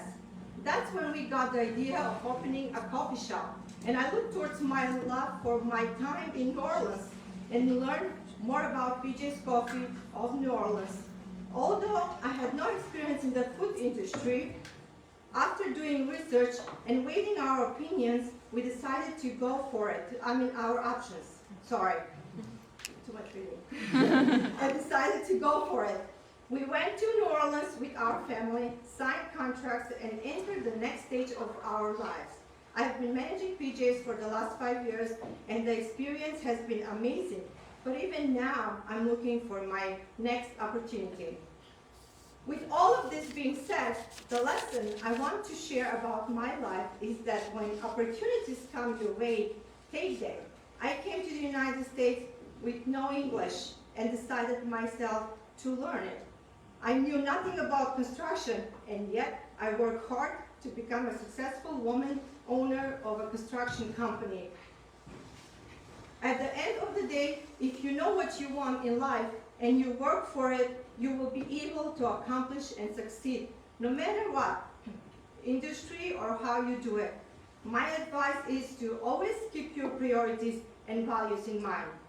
My priorities were to have a family and to be a successful businesswoman, and whenever I made a decision, I kept those things in mind. It's also important for me to say that you should never put all of your eggs in one basket. Never. An important part of my life is the fact that I had the knowledge to be willing to go into different industries and expand in different ways. From real estate investment to the stock market and beyond, I have always tried to find different ways to expand my professional growth and make money, because at the end of the day, that matters a lot. Even when I decided to slow down, I'm still looking for new opportunities, and I'm willing to try and learn new things. You have to be willing and ready for anything to succeed. I know I am. I have been so blessed in my life, and I hope with my story that you all begin to think more deeply about your lives, your values, and the opportunities that are in front of you. Whenever an opportunity came my way, I didn't hesitate to reach for it. I hope you all do the same and reach for any opportunity that presents itself to you, and let it help you grow.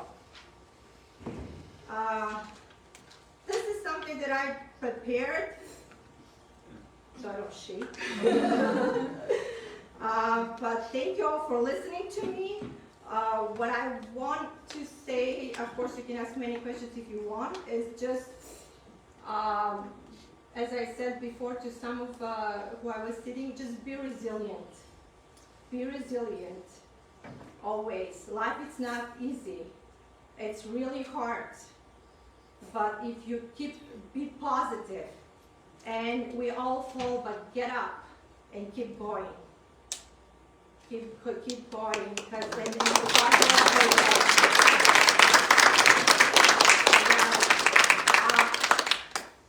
I have a question, Divna. So, why did you choose going the franchise route rather than maybe opening up your own cafe, like on your own? So that's a good question, which my girls, by the way, who doesn't know me, I'm a mother of 3. My girls were like, Mom, let's open our own coffee shop instead of franchise. But as I said, I've been very passionate about New Orleans. When I came to the United States, that's where I went first. That's where my brother was. I followed my brother's footsteps, and I started with New Orleans. So when we wanted to slow down, I looked into it, and I said, it's not something that I remember when I was there. It probably, even though it's been open since '77, but when we researched it, we saw it, and I'm like, this would be something nice to bring it to New Jersey, because New Orleans is in Louisiana, it's in the United States, but it's totally different culture, totally different than here. So I'm like, it will be so nice to bring something to New Jersey so they can see or taste at least a little bit from just being here. Yeah, that's why.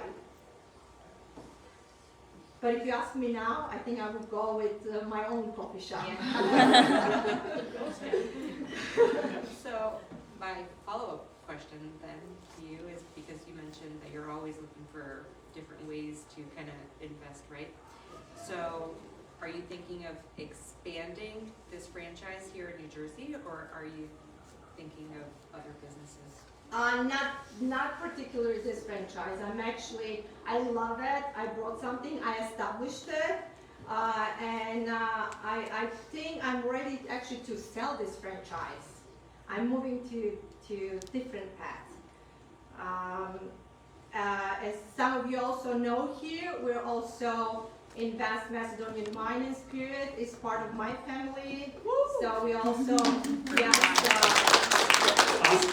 Costco, yes, we import wine, which is in Costco. Unfortunately, in New Jersey, only 2 Costco sell alcohol, so that's why we're only in Wayne and Edison. Yes, but we're expanding. So Hopefully. we found that the winery in Sturmitz, is that your family's too, or no? No, it's not my family. Okay. It was good wine. It's not my family, but it's like 10 minutes from my village. Right, yeah, that's why I asked. Yes, yeah. Yeah. It's good wine, guys. Pick it up if you Very get good. a chance. They sell it at a local liquor store, actually. where They we do live, have so, it too, yeah. yes. I love Delvino wine. Yes, and if That's you all we buy. New Jersey, if you want to actually try it different, because in Costco it's right now just Merlot. Right, yeah. But we have Cuvée, Chardonnay, Rosé in our warehouse. We have different. Yes. Sure, yeah, I'm here. I have a question. Go ahead. Thank you so much for your presentation. It was super interesting. I was wondering, is there a sector or industry that you're particularly interested in for next steps, or you're still exploring different avenues? I'm always exploring, always, and yes, I am today who I am, not only because of my hard work, but because of my right hand, because of my husband who has been there 24/7 for me. So we always invest in anything we can. So if you have something, share it. You never know. You never know what can happen later on. Yes. Is there something in particular that you look for when you are looking to branch out in your investments, like key markers? Not necessarily. If something means, it's just like nothing particular. Like if you have something in mind, you're more than welcome to reach out to me. Yeah, especially now. Actually, what I said earlier when what was the lady? This is all my family. My kids when they were younger. When I said it's very important, because she said right now she's regretting that she didn't have more kids. For me, I did everything, and it was so hard. I mean, whoever has done it, we all know. It was very hard juggling everything. And the thing is that my kids actually never said, "Mommy, we miss you." It's just because I had that flexibility. When you have your own business, I had the flexibility to go and get my kids and bring them to my office and do their work around me while I was doing my work. But I was blessed with the people that I had around me, and that's why I'm like, I would just have a presentation. I wasn't actually originally planning to have a slide, but then I'm like, you know what? I'll just do pictures of all the people that helped me through my life to be where I am today. And it's not bad to start family first. Nowadays, I don't agree with the young generations that wait. My husband and I started with our TV being on the floor, right? As many people probably did that, because we are the first generation here. We're the first generation here. But I always knew that I wanted to have children, always. So when I got pregnant with my daughter, I was in classes, I was working full-time. I took only 2 weeks off because I was in the middle of the semester when I gave birth to my older daughter. I took 2 weeks off, stayed home, and then after 2 weeks, I went back to school because I had one more semester to finish it. And that's why I'm like, just be resilient, don't give up, don't give up. Stand on your legs and do as much as you can, because life is too short. Build something good for the second generation. And I'm so, so happy to say that like my children are, I mean, I guess one of my employees was here before, but she had to leave. She was like, one of my daughter graduated journalism. She's in law school now in DC. The other one is graduating PR now. So in the office, I would talk to her, how many internships they do. It's not only one. It's like, I'm like, oh my gosh, I can't believe. They do like 2 internships at the same time. And she like looked at me, she's like, who's her model? She's like, I mean, she lived with you your whole life. So of course they will become like you. So, I'm sorry guys.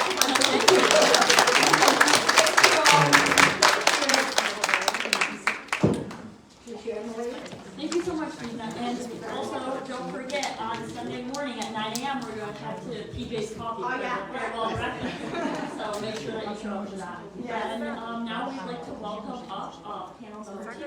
So if you're speaking on panel number 2, please come up to the front. We'll get I think I'm ready to slow down. No, I can't. I have to get someone who works. They should not slow down. Oh, thank you. I was shaking.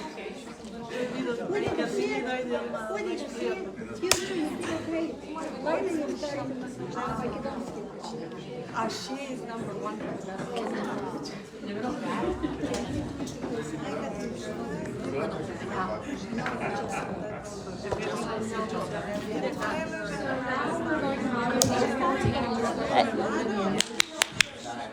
Our panelists will explore the many ways women are navigating and shaping the environments they lead in with a focus on authenticity, empowerment, and work-life balance. We are honored to have Olivia Ricciardi, founder and president of Career Launch Consulting, LLC. Natalia Doslavsky, she's a senior key account manager at CGS, and Ivana Karataseva, she's a human rights learner and avid traveler. They're leading this discussion. Olivia, the floor is yours, followed by Natalia, and then yes. All right, can everyone hear me? Do I need this? Can everyone hear me if I speak? Yes, we can. All right. Dobar den I srećni 8. mart na svih vas, dami, tuka su nas I po Facebook land. A little bit about myself before I go into my formal presentation. From an educational background, I have an undergrad in marketing and a master's in human resources.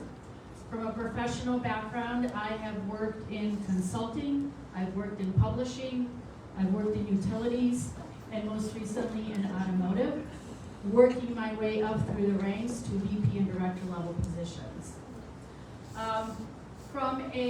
And this past August, I actually left corporate America, and I opened up my own business, which is Career Launch Consulting, focusing on leadership development, team facilitation, and executive search.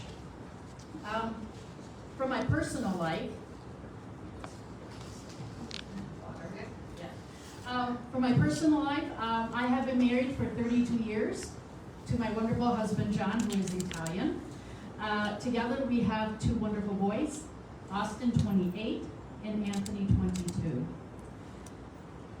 But that's my life here. I would love to show you a little bit about my life and my roots from back home.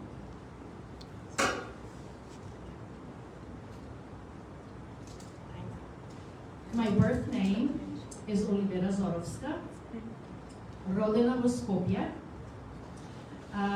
Majka mi tako mi se Marika i Kaško Zorovski i sestra mi постарата сестра е Виолета Зоровска Солина. Майка ми и татко ми беа учители во Тетовската општина во село Шемшево. And преку неделата ние живеевме таму. На викендот одевме во Скопје. In English.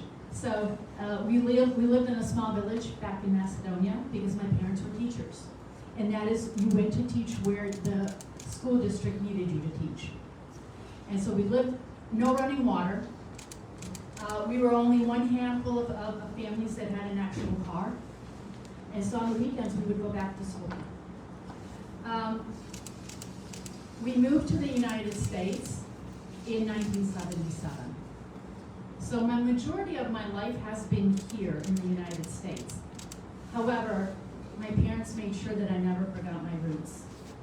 And it's deep in my DNA. So with that, I'm going to take on a little journey. Oh, sorry. So, thank you. Sorry. Thank you. So I think by sharing those stories with you of how I lived in the village and how I had to go to the city on the weekends, and then I'm moving here to the United States, you can tell almost my entire life, I've had to straddle two different worlds. And where do I belong and who am I? And I will tell you that the common theme throughout that entire lifespan till now has always been what we as Macedonians revere. It is be respectful, be humble, be grateful. And no matter where you go, work, put your head down, work really hard, and you will be rewarded. And I think those weren't, now that I look back as an adult, I think those weren't just messages, they were really survival strategies. Because if I look at others that have moved here from other parts of the globe, I think you'll find the same thread. Is you want to assimilate, you want to fit in, and you want, it's how you survive in the beginning. Okay? But I was educated in the American culture and the American schooling system. And so here I was at a pivotal moment in my career where my two worlds came crashing into each other. And I had to make split decisions in that moment of how I was going to handle what was just thrown in my lap. So fast forward to 2006, it was my first job in the automotive industry. I took a job and moved my family down to Nashville, Tennessee. All the hopes of my family, all the dreams of success, as those of you who are children of Macedonians and immigrants, everything is on your shoulders. So it's make it or break it, right? It's that immigrant spirit. So, as you can imagine, working twice as hard, delivering, over-delivering on all my goals. I was vying for that first manager position in my career, right? And there was a position that was going to be posted. And I made it very clear to everybody that I was going to post for it. So imagine, I get a meeting invite from my boss. And very nice guy, veteran executive with the automotive industry, had been in the industry for a long time, had an excellent rapport with him. Initially, I didn't think anything of it, but it did strike me that the meeting did not have a descriptive title on it. And he was very good at doing that, because he would issue and say, discuss this clinic, and you knew what you were going to be talking about. This time it was an update. So you sit there and you think, what can it be? I'm in trouble. Or am I in trouble? Because that's what you're taught. When you're like Your dad says, come here, like, oh, what did I do? So it was like, my dad saying, come here, and I was like, what did I do? But I said, just erase it, and just go in. So I go into his office, corner office, 4th floor, all glass, and typically very inviting atmosphere, but this time when I walked in, it was tense, it was heavy, and I thought, oh my God, what is going on? So I'm like, just erase it, just keep going. So I sit down, he's sitting across from me, and he leans in. And he said, I know you're vying for that manager position, and I know you plan to apply for it. I wanted you to hear from me that I have been preparing Michael for that role. And that moment was so heavy for me because I know what he's saying without saying it. I'm reading between the lines going, he does not want me to post for that role. He wants me to step back. And in that moment, I'm thinking, I hear, be a good daughter, take what is given to you, don't ask for anything more, work hard, even harder, and you'll get there. You'll be the next one after Michael. And then there's the American culture going, you better go for this, go girl, girl power, it's yours, you've over-delivered. And I'm sitting there going, what do I say to him? How do I handle this and still keep my professional presence? And in that moment, I decided to blend my two worlds into one. I looked at him and I said, I appreciate you doing this so much because it means a lot to me that you were transparent enough to come to me and tell me yourself rather than me hearing it through the grapevine. But I didn't say thank you. I said, I appreciate you doing this and I need to think about this. And I got up and I walked away. So in that moment, hold on a second, where's my picture? All right.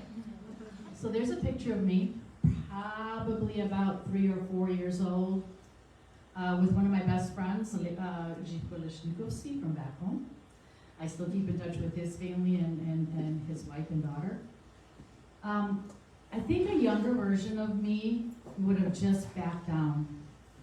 I think a younger version of me would have just said, I'm going to just, my boss is telling me to do this. I trust my boss. We have a good working relationship. He'll take care of me.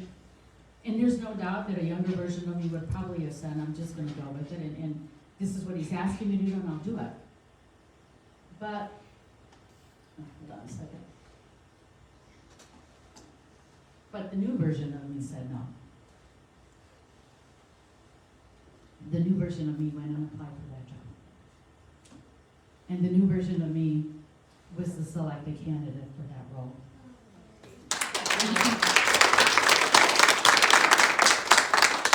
It was my first step into management roles, but it set the stage of how I would lead and how I would manage. And what was clear to me was,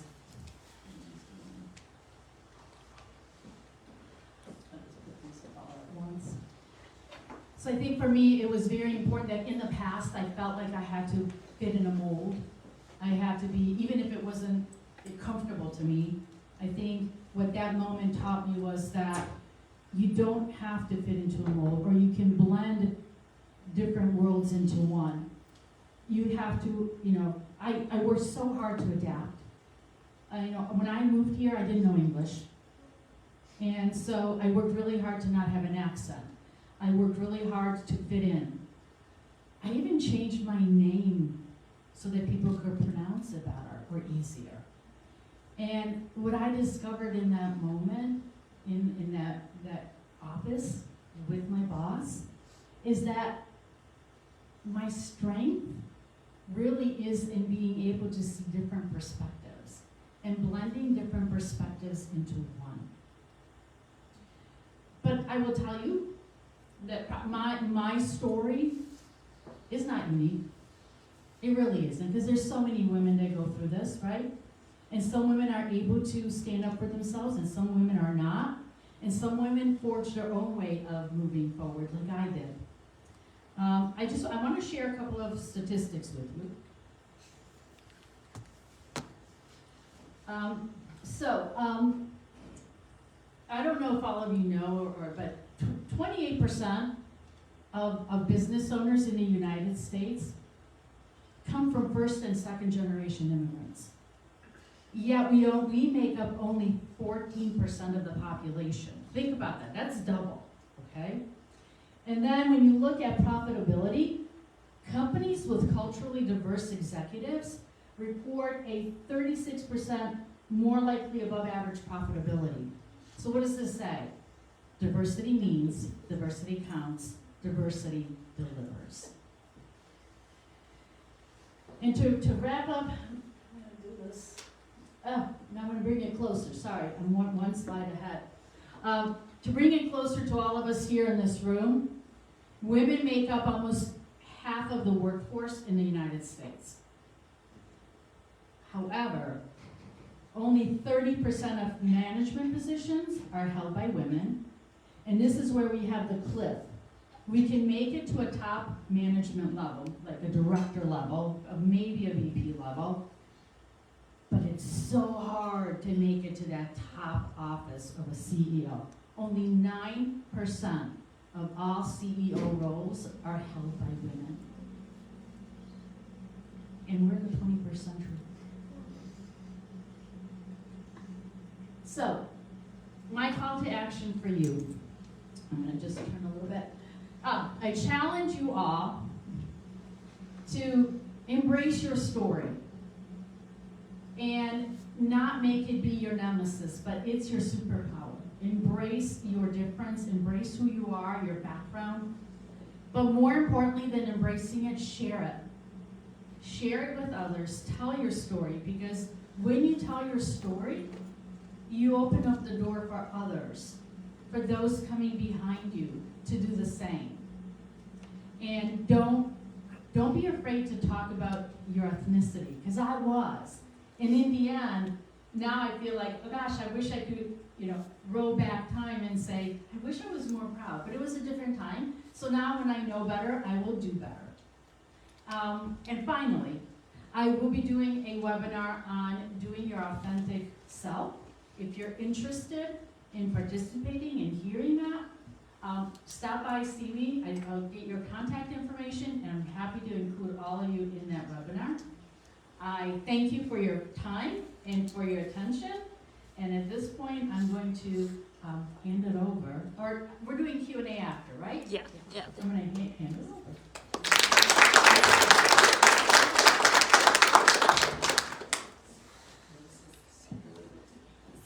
Do you want to sit here? Yeah. If you want it. And you can use the podium too if you want to, or whatever's comfortable. You can use a lot. We can do the podium on your end. Go. So you just, thank you.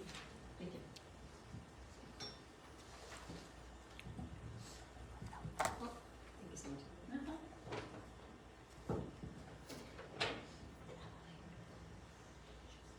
And then if you can give me the real quickly. Thank you so much. There you go.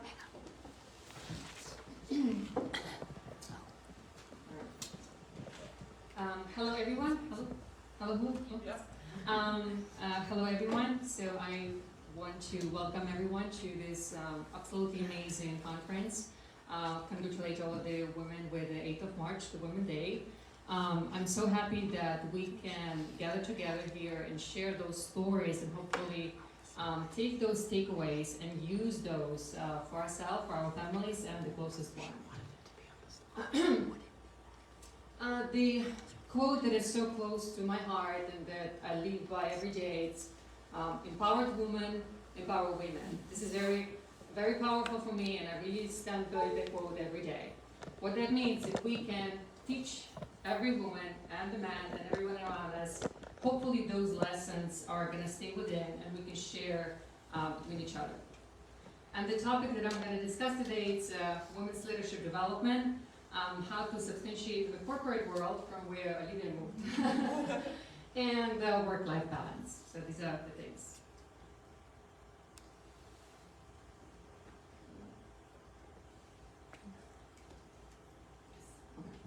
All right, so my name is Natalia Doszlakowski. I hold a bachelor's degree in philology and also project management through the PMI. My career for over 20 years is within logistics, sourcing, manufacturing, and right now I'm in the regulatory compliance. As you can see, basically I touch pretty much every little circle when it talks about, you know, what it takes for the product to being produced, to being transported, to being regulated by the authorities, and in the end, by the consumer to buy. But before jumping into my career developments and what I've done, I want to really to acknowledge that first and most, I am a wife, I'm a mother, I'm a sister, I'm auntie, and this is my achievements that are most valuable in my life. Now, my current role in the corporate world is I'm a senior key account manager in SGS. It's a testing, inspection, and certification laboratory. This is a Swiss company. We have around 100,000 employees all over the world. The company lays within 115 countries, and we have across 2,500 laboratories. So, very briefly, what is really regulatory compliance? What is it about, right? So, it's basically commitment of organization to follow laws, regulations, guidelines, and also business specifics. I put here a couple of slides that you can see that testing laboratory follows us through an everyday life. So even the water bottle, you can flip around, you can see the logo that is tested by SGS or any other testing laboratory. When you make your quick bites, you want to make sure that the packaging is being tested for PFAS. You want to do the food labeling, ingredients check before manufacturing and producing it, and of course selling to the consumer. The candles that you can see the picture there, it's actually a test is being run. There is a claim that the candle can burn from 2 to 4 to 10 hours. It's a claim, it needs to be tested and verified. So those are just a couple of examples that indeed the lab is throughout and it's follow us every day in our consumer world.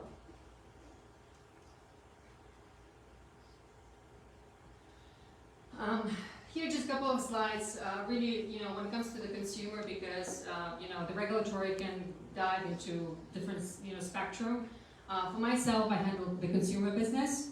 So when it comes to the compliance, you guys can see that there are a couple of buckets, and foremost, it starts from the quality. So if the manufacturer follows through the requirements to prevent the defects and making sure that the product is quality, you check off that bucket. So it's a kind of like, you know, one bucket moves to another one. Then you have a regulatory piece where there is a legal requirements in place, and then of course there is performance where requirements for the consumer performance are being checked. And of them all, there is this compliance where it's kind of putting the little hands in each of this bucket. From the consumer standpoint, what I wanted to kind of give a takeaway here. Everybody has to make sure that, you know, with understanding to follow through, that if the item is being sold, whatever it is, and you think that, okay, it must be safe because it's in the market, well, it's not really necessarily true, because as you see, these little buckets, if everybody check off, sure, it's an ideal product, but in reality, unfortunately, there are some misses, there are timelines, there are budgets and stuff like that, so it's very important for a consumer to stay behind the thought always, you know, the products might not be safe. You as a consumer, you must check, you know, the product labeling. You must check, you know, instruction manual. You know, follow the recall. So if you buy some item and you're subject of a recall list, make sure you follow through and report the item that is being defected. There are different authorities which are, you know, following and making the report. So if it's a children items, for instance, you can report it to CPSA. If it's a food-related item, you can report to FDA. So what I'm trying to say here, the consumer, we all need to make that impact to help each other, to live in a safer world.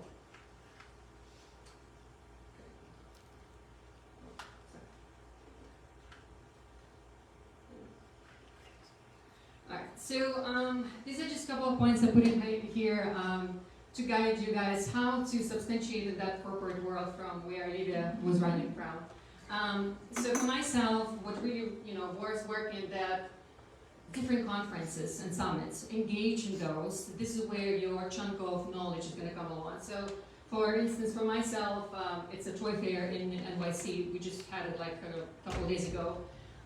This is where you are growing your network. You are getting the latest and greatest safety legislative updates. And basically you meeting up with those, manufacturers, compliance people. So this is where the whole interaction is happening. Then you might want to join the industry specifics to your field. For example, for myself, it was, ICFASO, there are ACM meetings, there was the JPMA convention, maybe Meta knows about it in Washington. So these are these things, it's not an extra step, it's just for you to grow, and this is where the climb is happening. Then industry-specific support, this is where you are helping with each other. This is where I said before, share those stories and ask the question. There is no such a thing as a stupid question. So if you are looking for an answer, there's always going to be a feedback given. And then self-education. I think it's the most important one. Online courses, it's books reading, it's podcasts. Don't be afraid to make experiments and just follow through what is working, what is not for yourself.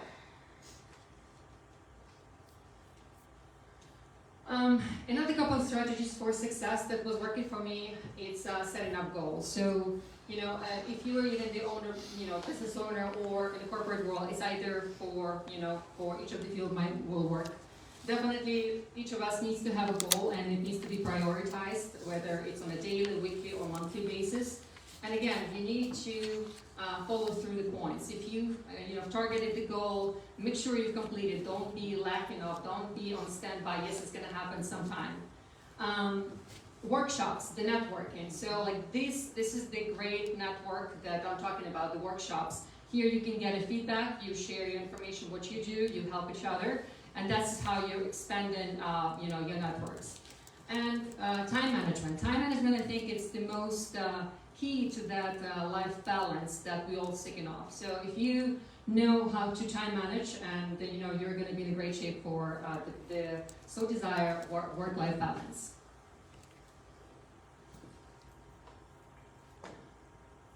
All right, so for corporate world, milestones. You might want to start tracks of those spreadsheets, like for budget, like you mentioned. Corporate world love the spreadsheets where you can show what you've done from 1 to 4 months, 5 to 8 months, whatever it is, and then of course it's going to be reviewed on the yearly basis. Now, if you are in completely new profession, you want to start everything from the scratch, I really highly recommend LinkedIn. So don't look at it as the social media that it's everybody just posting and it's a Facebook kind of vibe. No, it's not, because LinkedIn, I found myself, for example, I've expanded my global network from Asia to APAC to Europe, and it's keep on growing. Your career portfolio is gonna again expand tremendously if you looking and finding the mentor. So that network and mentor is so valuable. This is from where you become the subject matter expert, and this is from where you can reflect on the changes and adjust. All right, so I think this is the most important slide for me. This is that work-life balance that I'm talking about. So for myself, I absolutely, I'm always trying to not separate two, but listen, it is what it is. It's a daily routine that you're all fighting. It's a battle that you choose. But my family is my priority, so this is my lovely husband who's in the audience right now. And my 2 beautiful boys with our puppies. So this is that main idea of my life. I like to get engaged in volunteer work. One of the pictures that my son and me, we volunteered, it was Sveti Nikola Church in Totovo. We were done some food festivals, celebration. So these are little commitments that we can all help, with each other. So, whether it's this conference or the church celebration, anywhere that you can help, look at it as, again, you expanded the network, but again, it's going to come back to you as a feedback. Again, the data says that if you have that work-life balance, what it gives you, it reduces the stress, it's increasing your productivity, improve your personal and professional relationships, and again, you're just happy overall in your life. Yeah, so that would be me. And then I forgot to mention that actually I'm not Macedonian, so that's another thing. I thought it's worth mentioning. I'm Ukrainian, so but the reason how Macedonia came very close to my heart, I met my husband when I was 19, and from there the whole Macedonian vibe started. We lived in Macedonia for 7 years, and then I made a really solid stone in manufacturing. I was working there in manufacturing. So from there we were calling the inspectors and coming in, checking the production lots and what's not, and so I'm like, okay, this regulatory compliance really, really amazed me. And so from that time, I feel Macedonia, my mom even would say that I'm more Macedonian than Ukrainian. That's how it is. I love the nation. I absolutely love and adore people. Eastern people, Russian, Ukrainian, we're pretty much all the same. But, the knowledge that I'm getting, it's, be open, find the connections. You never know who can help you in your life. So that's...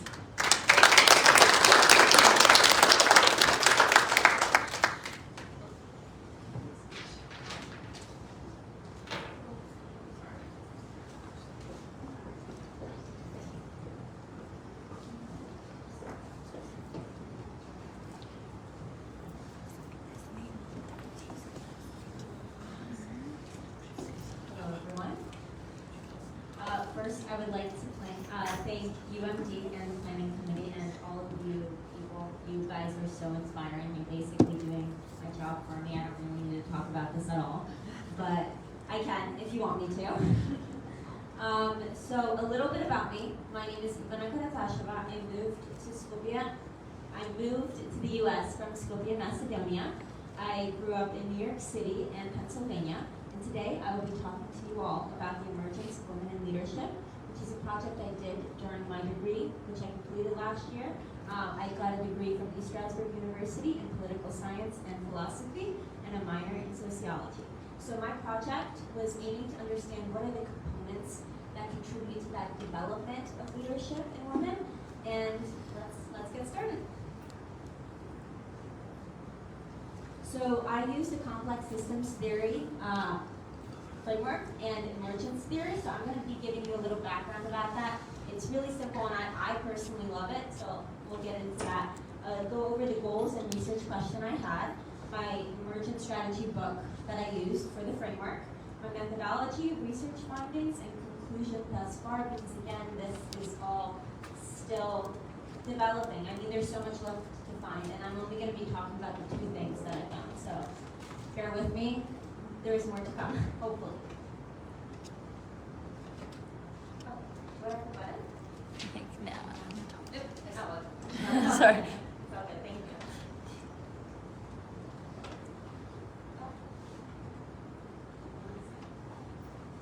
Okay, crash course into complex systems theory and emergence. Okay, complex systems theory. There are 3 types of systems. Think of systems like with a bunch of components, right? With a bunch of different parts interacting with one another. I'm going to be talking to you about that with the example of a car. So a car in a simple system, you press the gas, you go forward, straight forward. You press the brake, it stops. There's one part, that's it, you know what you're going to get.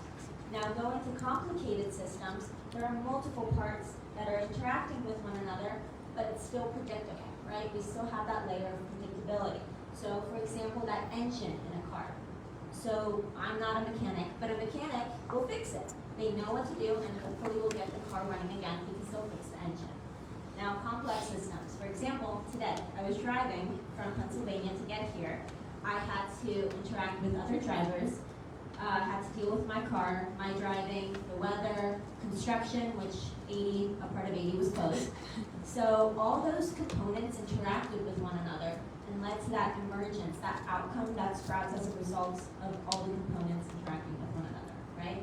So that layer of unpredictability is an added feature to complex systems, and that's what makes it unique. That's what I wanted to use and apply to women in leadership, because we are complex beings. There's more than one layer to us we all might have similar experiences, but the way we handle them and what sprouts out of them is completely different. So I hope you got a little bit of understanding. It's my personal favorite framework, and when I learned about it, it kind of changed the way I see the world. And I'm the type of person who likes to understand things like the structure and function, especially in the international sphere. So, but that's a different story. Okay, I need to get used to this. Oh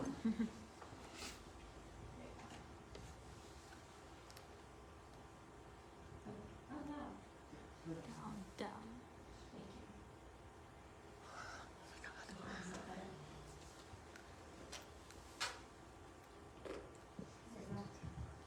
Okay, so the goals, again, was to understand women in leadership through the lens of complex systems theory and highlight the aspects that contribute to this emergence. And I personally really wanted to do this because I want to enter the political sphere and the nonprofit world. So I wanted to understand and learn from women's stories. And I got to do that because of the connections I made through my university. But this led me to my research question: what are the societal and personal experiences and characteristics in women's lives that lead to this emergence of leadership, roles, and qualities? So my research process, like I mentioned, I had a few people that contributed heavily to the development of this research. It all started with a conversation with Dr. Mackenzie from East Stratford University. She was doing her own research on learning from the stories of women leaders, and well, I was learning complex systems theory at the time. I'm like, these two things match up, like why not do something with this? And that kind of led into her letting me use the 4 case study interviews that I will be talking about today. And Dr. Stockman, who helped me out my last year of my university, she helped provide the book that I used for the framework, and also mentored me through the last year of this research. Okay, so Emergent Strategy is a book by Adrienne Marie Brown, and it's interesting because systems theory is very mathematical and statistical, and that's great. I like algebra, it's all good, but I don't really want to apply math into understanding how women and people function. So Adrienne Marie Brown does an excellent job at applying this theory to a real life situations, to activism, to change making, and it was very cool to see it in that framework and apply it to my research. Again, she focuses on emergence, which I will reiterate is the outcome that sprouts as a result of everything interacting with one another. And another highlight of her work is interconnectedness, saying that we have multiple layers, and collective action, like many of you guys have talked about, is what creates the most change. It's the connections that we make that foster change, that foster development, confidence building, and it's more powerful than any independent force. So that's essential to know when it comes to any type of growth and to life itself. So my methodology. Now, I have a little bit of a dilemma.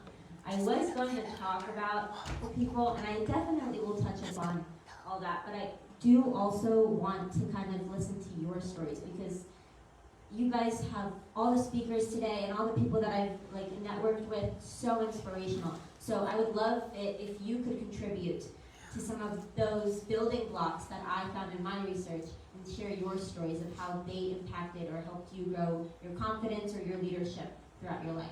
So I used a qualitative analysis of 4 interviews. One was a professor from the LGBTQ+ community located in the Northeast, another an Air Force general from a military family in the medical field.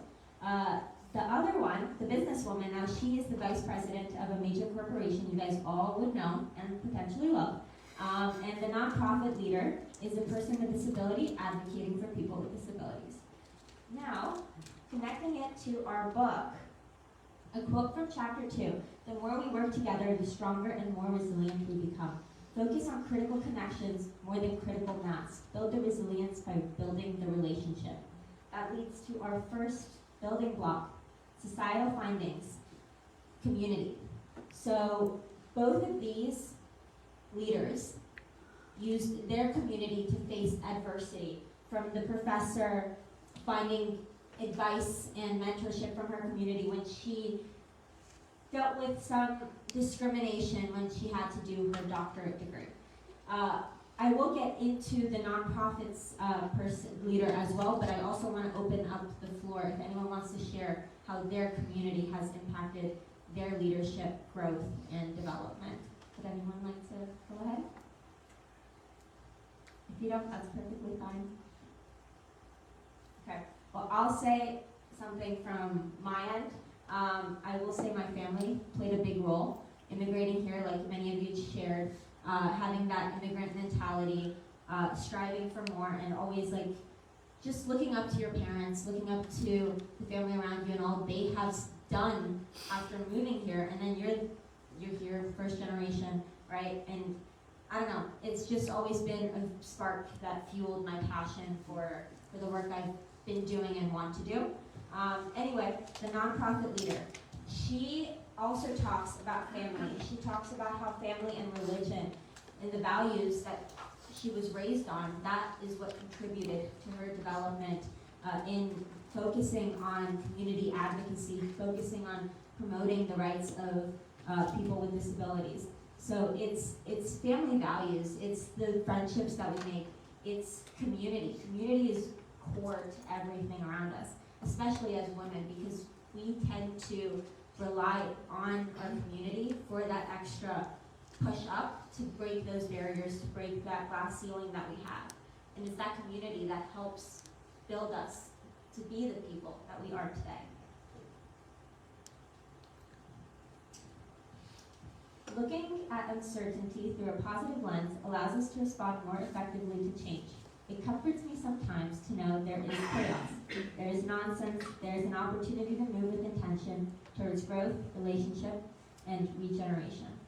Chapter 5. I like chaos. I also like predictability. Chaos is fun, but it can be stressful, right? We all know that.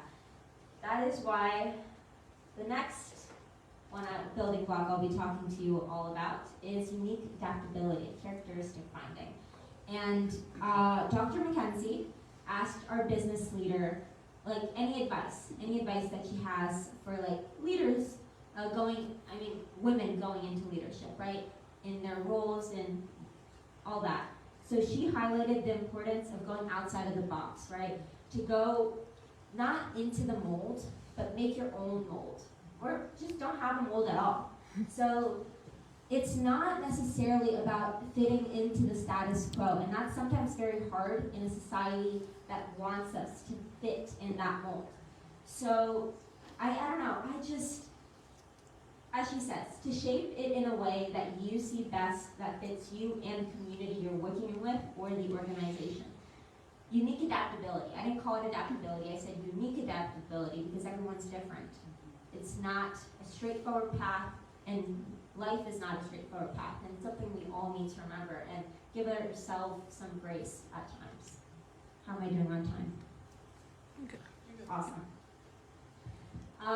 The Army General, she also had some interesting experiences. So she was a part of the Diversity Inclusion Division in the Air Force. Sorry, those two confused. And she got called out. She got called out that she didn't act quick enough. She should have acted quick enough. She should have done a bit more responsible with certain things. She should have called out some people. And she listened. She listened to those people, readjusted her steps, and found her footings, and learned in that time. So it's unique adaptability is not just about making your own way through the world, making your own path in leadership, but it's also about listening to those around you, learning from those around you, and just being open, like both of you have said, like all of you have shared, like being open-minded about what is to come. Hey, I did something wrong, that's okay, I'll learn from it and move on, and we'll change something the next time. I'll get better. Now my conclusion, building blocks, a lot of fun. Okay, so community and unique adaptability are just two of the possible building blocks that lead to development of leadership in women. And there's a lot more. We could do another building block on family. We can do another building block on religion. We can do another building block on education. All have different levels of importance, again, dependent on that person who is living that life. I'm different, you're different, she's different, he's different, everyone's different. And we have to give ourselves grace and also understand that leadership is not a one-way road. It's multiple roads. You're going to take a left, you're going to take a U-turn, you're going to take a right, you're going to go back, straight, whatever. You're going to get it wrong, and that's okay. But understanding that you need to reflect on your actions and learn from other people is critical, but also listening. What comes in one ear should not go out the other.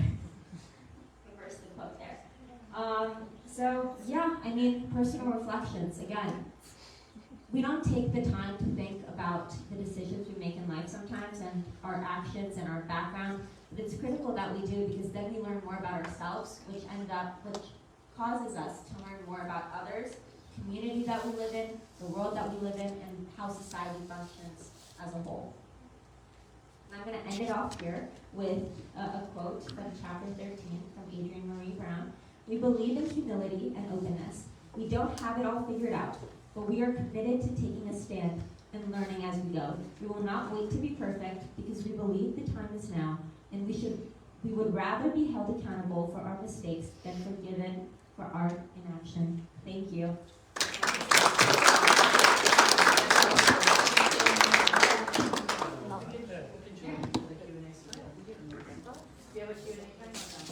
Yeah, 3 minutes. A couple of questions. So thank you so much. We really appreciate all of those inspiring presentations and really what we're here for today, women in leadership and how women are shaped by the environments they live in and how that forms these leadership techniques and qualities that come out. So does anybody have any questions that would get us started off?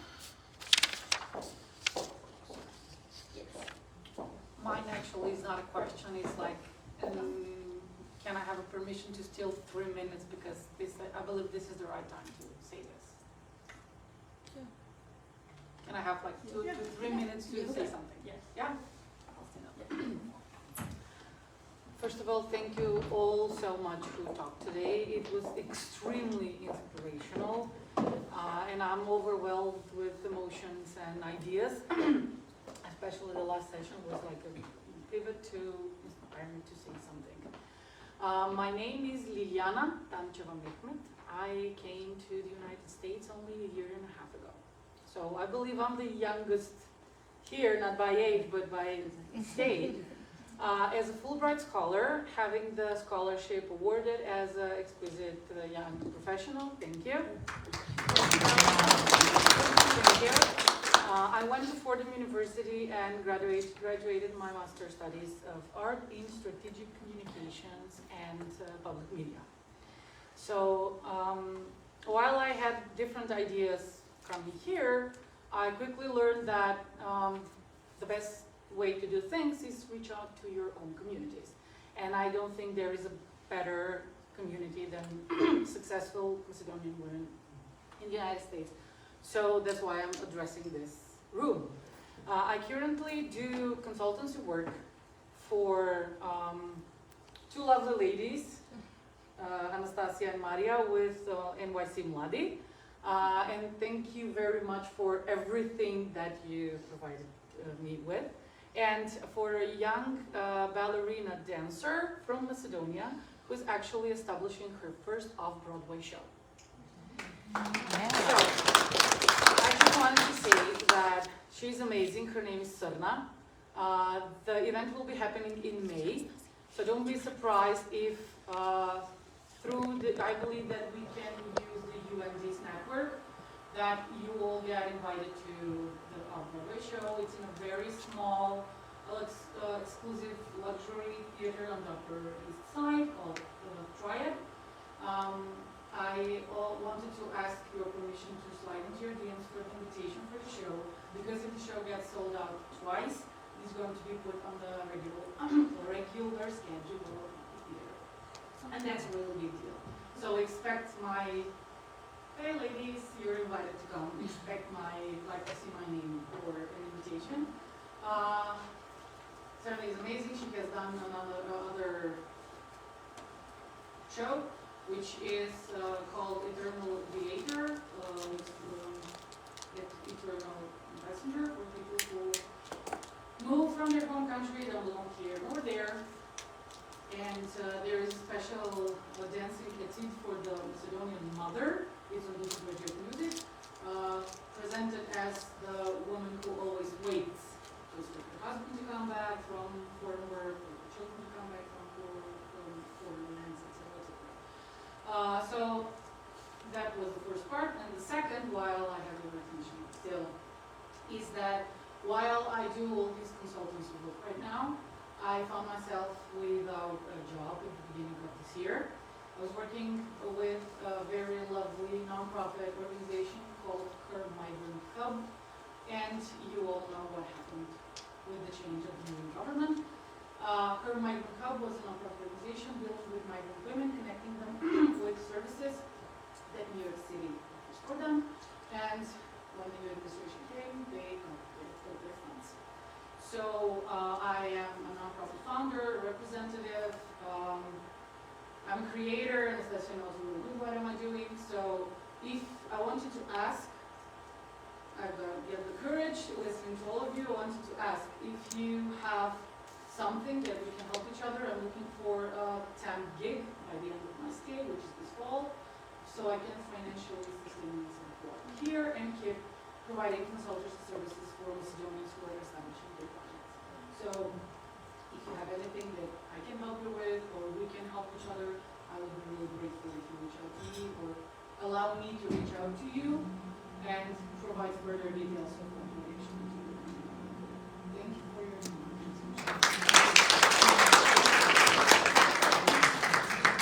Thanks so much, appreciate that, and for sure send us the DM and we'll get connected as well.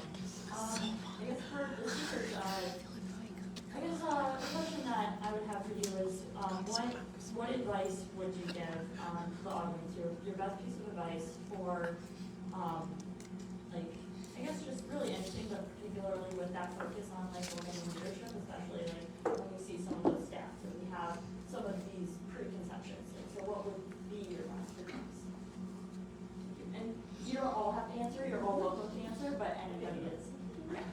All right, so as having a background in talent acquisition and knowing how corporations, Fortune 500 companies recruit, it's a known fact that women will not apply for a job where they see themselves, or even one area where they don't have that experience. They'll say, oh, I'm not qualified, I'm not gonna apply for it. I will tell you, a man would not do that. A man might have 10 things that they don't qualify, and they're like, oh yeah, sure, I can do that job. So, don't hold back. Do not hold back. And just like how I did, I mean, I could have, like I said, I could have easily been that little girl that said, okay, I gotta follow what I'm being told. No. Put your name in the hat, apply for that job. I've worked in so many different industries. Don't be afraid, because guess what?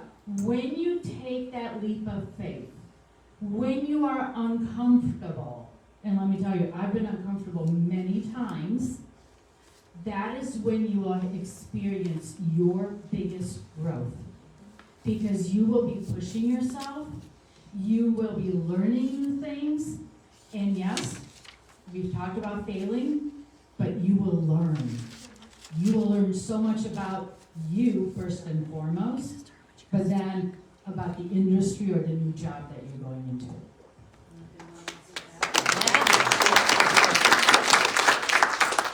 I mean, this is great, Olivia. So what I wanted to say, stay humble. Stay humble and open your eyes and ears, and I mean, whatever you can open. And just connect to the guys. I mean, I love what you just said. This is what we need to hear more. The people who are looking for a job, or cannot put the ends together, or there is a conference happening in another city. Like, be vocal. Don't keep it to yourself, because by expressing, by connecting with folks. This is what you help each other, you grow as a person, and you build in the community. So. I just want to add amazing pieces of advice, especially to recent grads. So I applaud you for that as well. That took a lot of courage, and I admire that a lot. Yes, and you should be proud of yourself.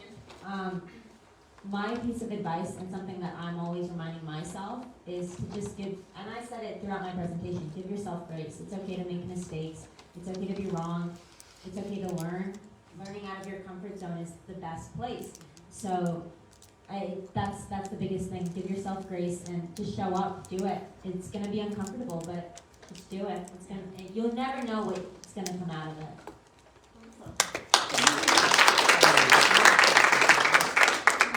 Just really quick, if I could say something. I really, I'm so grateful to be here. I'm inspired by all of you. What I'm noticing and the connections and all that, it would be wonderful if some of you could be mentors and those that are younger be mentees, right? Because I think for even myself, and you'll hear from one of my mentors a little bit later, but I think it's so important to have a mentor in your life. And so if those of you here today can pick somebody and work with them, just be in touch, right? Once a month, once a quarter, and see how you're doing, right? And how do we now build on this conference to make it even larger for the next year and moving forward, right? And so all of you here are ambassadors for the community and for each other. But I think if you could help our younger generation rise up the ranks and become those CEOs one day of major American corporations, that's going to be something of pride and joy for our community. So. That's a great point. And now I'm going to invite Rebecca to announce our next speaker.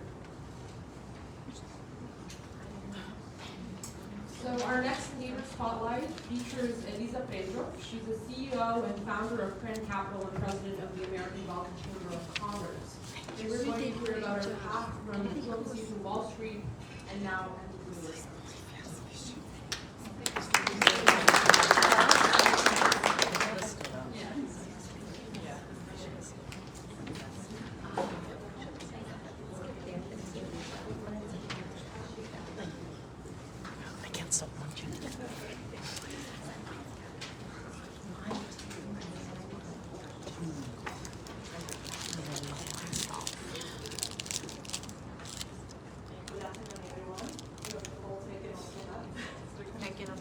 Such a pleasure and honor to be here with you today. I want to start by sharing a bit about my journey. Journey shaped by purpose, resilience, and unwavering belief. I came to the United States a long time ago, over 30 years ago in 1994, with no connections, no building support system. I was raising children as a single mother, while trying to build a future in a country that was completely new to me.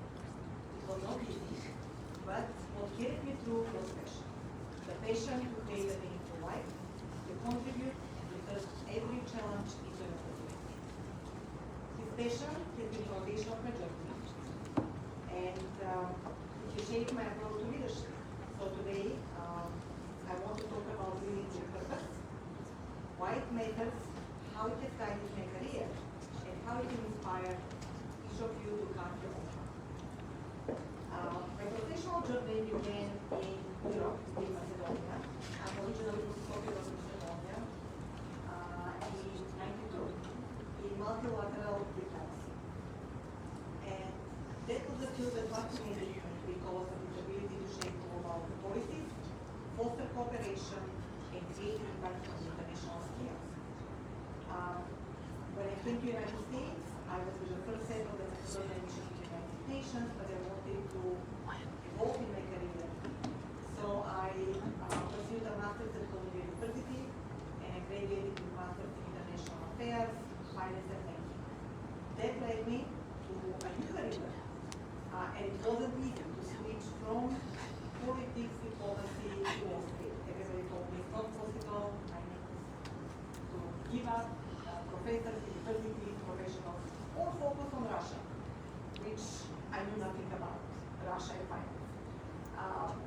So,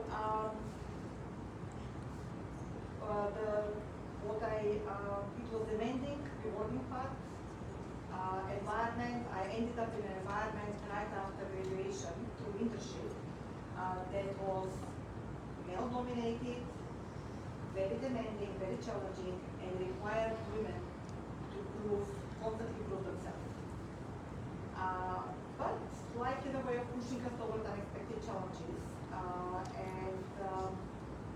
I built up my finance professionally, something that I was always, finance was something I was always interested in, and the determination, ability to constantly adapt, resilience, patience for learning, led me to success, and continued my career after college to State Bank, which is now Morgan Stanley. What happened is happened after that, I took a career break. I stepped away from the workforce for a significant period of time, and that can feel like losing momentum. I never let that define me. In my late 40s, I made the bold decision to reinvent myself, to return to the workforce and to embark on an entirely new career path. So that new passion, the passion to always make a difference, to contribute positively to society, led me to Impact Finance. And started as a fellow, quickly made a progress, rise to executive position with a firm focus on Impact Finance and asset management. Many people believe that career transition becomes harder with age. I saw it differently. I knew that experience and resilience were my greatest assets. Reinvention is not about starting over, it's about leveraging everything we have and channeling it into something new. The journey of reinvention taught me that resilience is not just about enduring hardship. It is evolving, about seeing changes as an opportunity rather than a setback.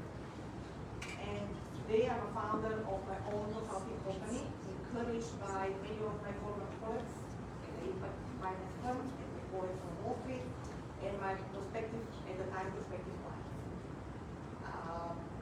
Beyond business, I want to say, I don't want to talk much about the business, but I want to focus that most recently I co-founded an American local chamber of commerce as part of my commitment to give back to the community. This initiative is about fostering global connections, supporting businesses, especially those led by women as well, creating new economic opportunities. It is about breaking barriers, which I've done multiple times throughout my career and throughout my life, and ensuring that more voices are heard in the world of international trade. These ventures align deeply with my mission to make a meaningful difference and to empower others. So I'll share a few key lessons and call to action. Throughout my journey, this is what I learned and I want to share with you today. Resilience is everything. Life will test you, circumstances will challenge you, and obstacles will seem insurmountable. But if you persist, if you keep moving forward, you will find a way. Believe in your dreams, never give up, and don't let your background, your age define you. None of this defines you. What defines you is what you do today and what you do in the future. How you shape your future. Create opportunities, and create opportunities for yourself and for others, like for Liliana. Do not wait for the doors to open. Knock. If they don't open, build your own. Taking risks is part of the journey, and no matter how, every step, no matter how small, brings you closer to your mission. Embrace reinvention. Never let fear or doubt keep you from evolving. Change is not an end, change is a new beginning. That's how I always saw it. Finally, I want to encourage each one of you, every woman in this room, pursue your passion fearlessly. Your path will be unique. Take risks, be yourself, trust that you are capable of achieving what you set your heart on. As you rise, extend a hand to those that come after you. Extend a hand to those around you. Nobody succeeds by themselves. We all need support and help. I have to say that without unwavering support of my family and friends, very few that I made in the beginning, none of this was possible.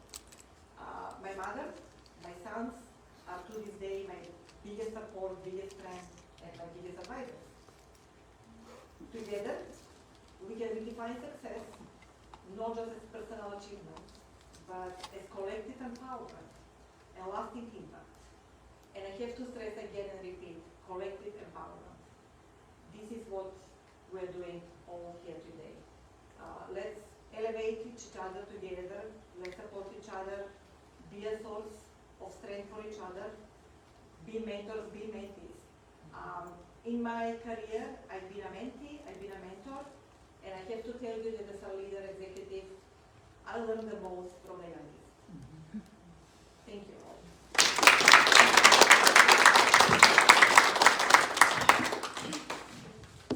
If you want to stay up here, do we have any questions from the audience? Or, did you want to answer any? I'll be very quick to that. I have one. So you mentioned about like challenges. So do you have an example of like one of the biggest challenges that you faced and how you overcame it and how like kind of that could be advice for us when we're facing challenges? I think we all face challenges constantly, but we're focused on a career involvement in career. In my career, the biggest challenge was transitioning from one area to another one, and I never took no for an answer. So I just knew what I want, followed my passion, and I was determined. I knew that I can do it without multiple steps, without less steps, with 2 or 3. Was ready to take a risk, and one such challenge was coming to the United States and taking on a job, move to a city where I've never been before. Second was to embark on a journey through pursuing a master's degree at an university with no prior knowledge of economics and finance, and transitioning to that field. Then the challenge was to rise through the ranks in a very difficult environment where a lot of women sacrifice their careers.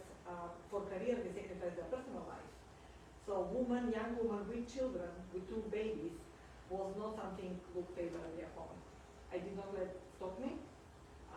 Right through the challenges, got promoted 3 times in 3 years. Challenge was to come back to the workforce. Everybody told me it's too late, you have to start at the beginning. I did start at the leader, but within a month I was promoted to executive. So never let somebody tell you and stop you. No challenge, this is an obstacle, just believe in yourself. And any challenge, every challenge has a solution. Just be fearless and know what you want. And when you take risks, know what those risks bring. I knew the risk when I decided to do a career break. I also knew the risk when I decided to go back to work. So, and switch areas. So it's possible to have a brand new career. It's possible to combine all your knowledge and transfer it into something.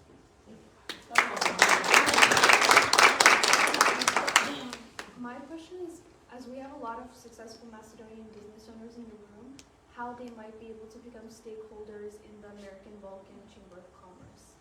I had a similar question because I met Eliza maybe 3 years ago, something like that, when I was running Macedonia 2025 event at Chart House. And I was amazed of how many people, Macedonian people, are in New York. So I told Meto, we're not connected. We need to get together. We need to help each other. Eliza is wonderful, what you're creating. You're such an advocate and someone that I look up to. Growing my business, but what she's creating now, the American Balkan Chamber of Commerce, is something wonderful. And I really want you to take the stage and just say a couple of words, because you explained to me 2 weeks ago and I was amazed. And I feel some of us, we should look into it, we should join. This is a place where, we can all come together as businesses, and how we give back to Macedonia, what we can tap into the Macedonia, and how we can use our resources to bring them here, to expand the economy, Macedonian economy. So just a couple of words on, because I want you to go a little bit deeper if we have time. Sure, thank you, Alessandra. Well, I'm inspired by each one of you, as I mentioned. And for many years, I always advocate for us to help each other, and I know that we can all succeed collectively. No success, it's individual success. We all need our cheerleaders. So the American Balkan Chamber of Commerce is a non-profit organization, it's a business-focused organization, and it's created with the idea to help elevate entrepreneurs, business US of Balkan origin and Southeastern Europe, and to connect them with all countries from the Balkans. So we're doing two things basically. We're creating a very strong network, business network of entrepreneurs in the US, so they can collaborate with each other, they can know each other, they can build each other's support system. And then we are helping businesses from the Balkan countries to come to the US and do business with US companies. There is a need, and we have overwhelming support and enthusiasm about this. I saw the need for this. I've been doing this, connecting businesses, connecting people for many years, since I've been here for a very long time. When people come to the US, or when US companies want to go to the region, I saw the need because US businesses are interested in the region. Many times they are also seeking partners here. And I want all of us to know each other, to know this is not just for entrepreneurs, it's also a network for people professionals who work at the different companies and can be each other's resource, can elevate each other. So I'll be happy to speak more about it, but it's basically a professional network, an organization that is created to facilitate business relationship and partnership between everyone in the United States, with American companies, connecting them with larger organizations, and among US Balkans and Balkan US. Last week, we had 2 meetings, for example, as I mentioned, overwhelming support with ambassadors from all European countries. We had Kosovo and Serbia in the same room, in the same meeting. We had another meeting with all consul generals. We have official support of many countries, and that was important. We're non-government, non-profit. It was important to get the support from the government as well. But I'm most excited about this organization having the potential to elevate small businesses, medium businesses, individuals, because large corporations, yes, they can use our help, but I think small and medium businesses can use our help most. So we want to be that resource and that organization that helps you elevate, succeed, and connect you with prospective, with partners that we.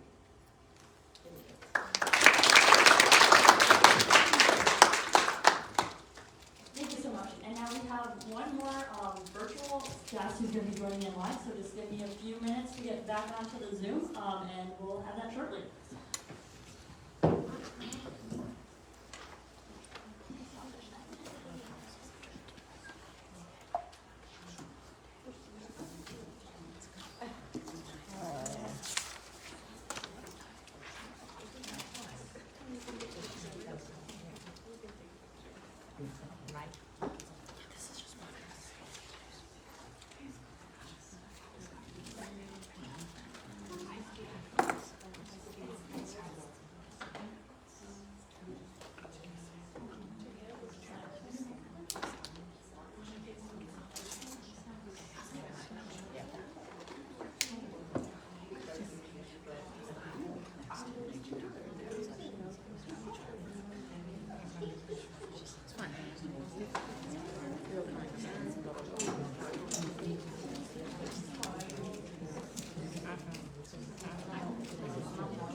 Hello.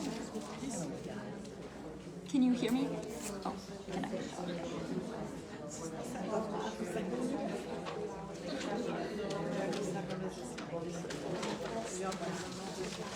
Hello, Ambassador, can you hear me? I'm just saying she has trouble coming on. Sorry, we're coming on.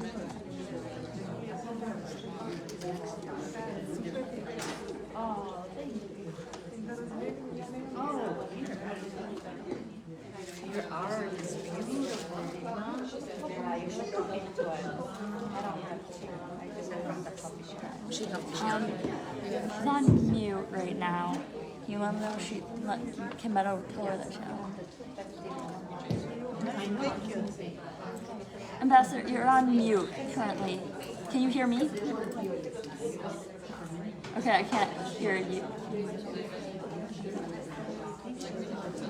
Emily, you're on mute. Okay, can you hear me? Here we go.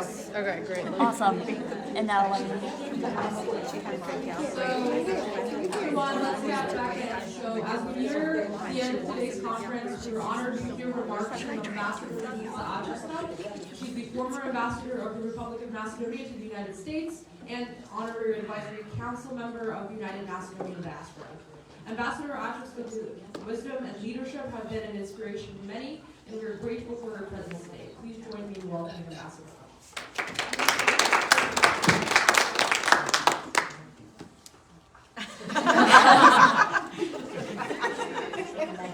We got you on. Yeah, that's great. All right. How many of us have done that? You're ready to. Seriously.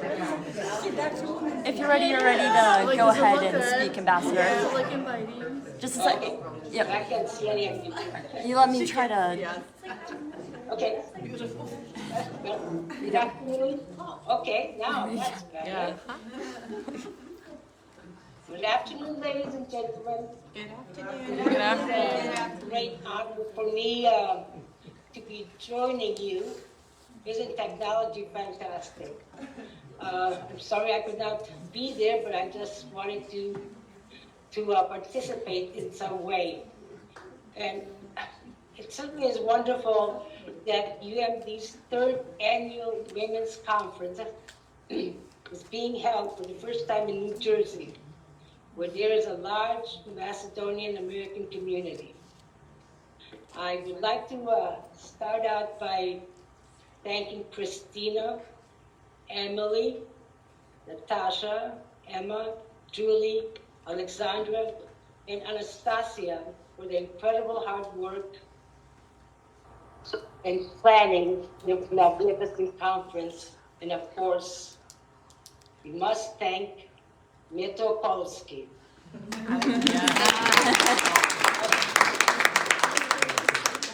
I'm pleased to have supported UMD from day one, and that we are partnering for the UMD Active Step Professional Fellow, the first program for Macedonian students to intern in the Congress. I would like to recognize our first fellow, Victoria Popovska, a promising law student now at George Washington University, who interned with Congresswoman Debbie Dingell, one of the best congressperson in Congress, in my opinion. I think many people I'd also like to mention that Victoria, this past summer, along with other members of UMD, had met with the president of North Macedonia. And Victoria's mother, Ivna Popovska, was one of the distinguished presenters today. Yes. Divna's here. I'm right here. Right here. Oh, hi. I guess, I've had a lot of meetings, new meetings, but this is the first time that I'm presenting something. So, I'm also pleased that two incoming Ativska fellows for the summer are also attending the conference, Anastasia Mladenkovska and Ivana Karesteva.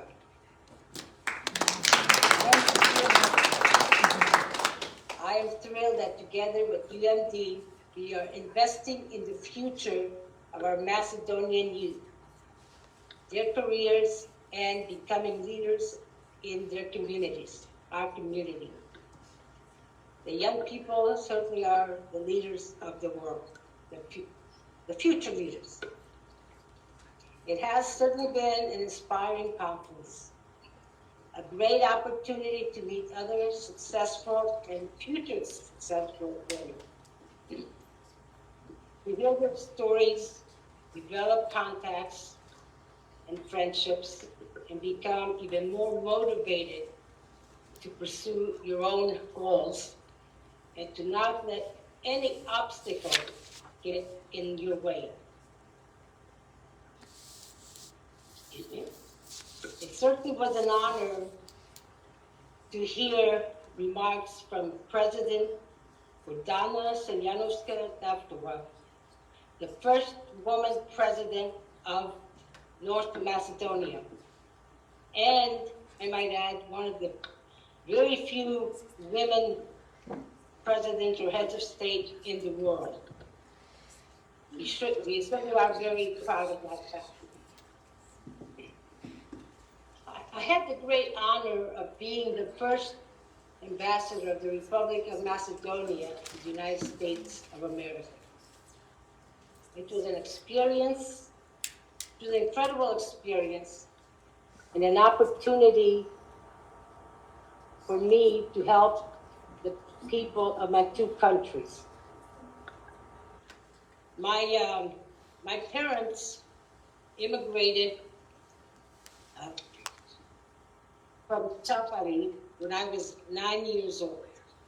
And just like all of you here who are attending this conference, just like all of you here who are attending, I just wanted to become better, who are here to become better leaders in your chosen path and to help the people in our world. That was also my goal, to help, because I was part of both countries. I'm very proud of that. Being the first ambassador was certainly a daunting task. And being a woman in such a male-dominated field made things even harder. To say I had obstacles to overcome certainly is an understatement. But the key is, I believed in what I was doing, in trying to achieve, and that there was nothing that was going to stop me. Of course, I had many days of wanting to give up. I'm sure you can all relate to that. But nevertheless, I continued. Because again, I believed in what I was doing, what I wanted to accomplish. So, in those types of moments, when you're ready to give up, take a break. Set the clock, give yourself some time off, and then get up and start pursuing your dreams. The last few steps to the summit are always the hardest. But it is by taking those last few steps, that is where you are going to achieve your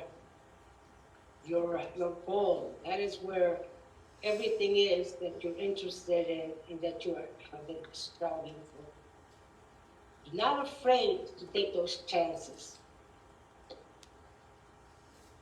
Those who do take the chances are the ones who will reach their goals, who will achieve their goals and do what they have been wanting to do since they were young. And when the obstacle is in your way, just go around it. Just knock it down, go around it. But there is nothing that can stop you if you have that dream, that desire. And of course, being Macedonian Americans, of course we can achieve anything that we set our minds to. UMD has really provided opportunity for many people, not for young people. And by organizing this conference is also an indication that UMD members of UND, people who are followers of UND, it indicates how much this organization, which was started by young kids in college, young college students 20 years ago. And this is also a motivation, inspiration that they have been able to achieve. The impact that they have had on our country, on our countries in Macedonia, the United States, Australia, Canada, and other places where they have members. But being able to reach all of the people is certainly a big inspiration and a mark for all of us to follow. This being International Women's Day, it really is a day to celebrate women, celebrate our lives, celebrate our families, celebrate all of the people in the world, whether they're women or men or whatever. It is a time to be looking forward towards the future and to also take steps to achieve your goal. This certainly has, this conference, we have heard from different speakers how they have pursued their goals, and they also learned that they were able to make great strides and make great achievements.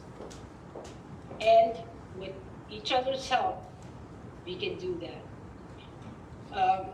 Former Secretary of State Madeleine Albright had a favorite saying: women who do not help other women, there's a place in hell for women who do not help other women. I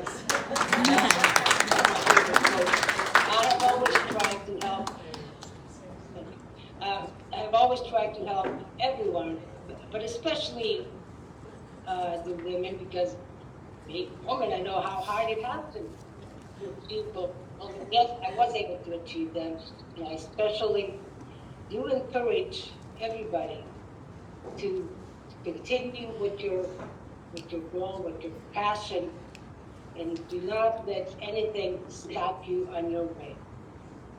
I thank you just for this opportunity to just say a few words. UND is very special to me, special organization, because of what they have done. And as I said, what they have done for everyone, it's really quite an achievement. And also to organize this conference is also something which, again, shows their commitment to helping everybody. So I thank you for your attention. And I wish you a wonderful day. Thank you so much. I really appreciate that. Thank you.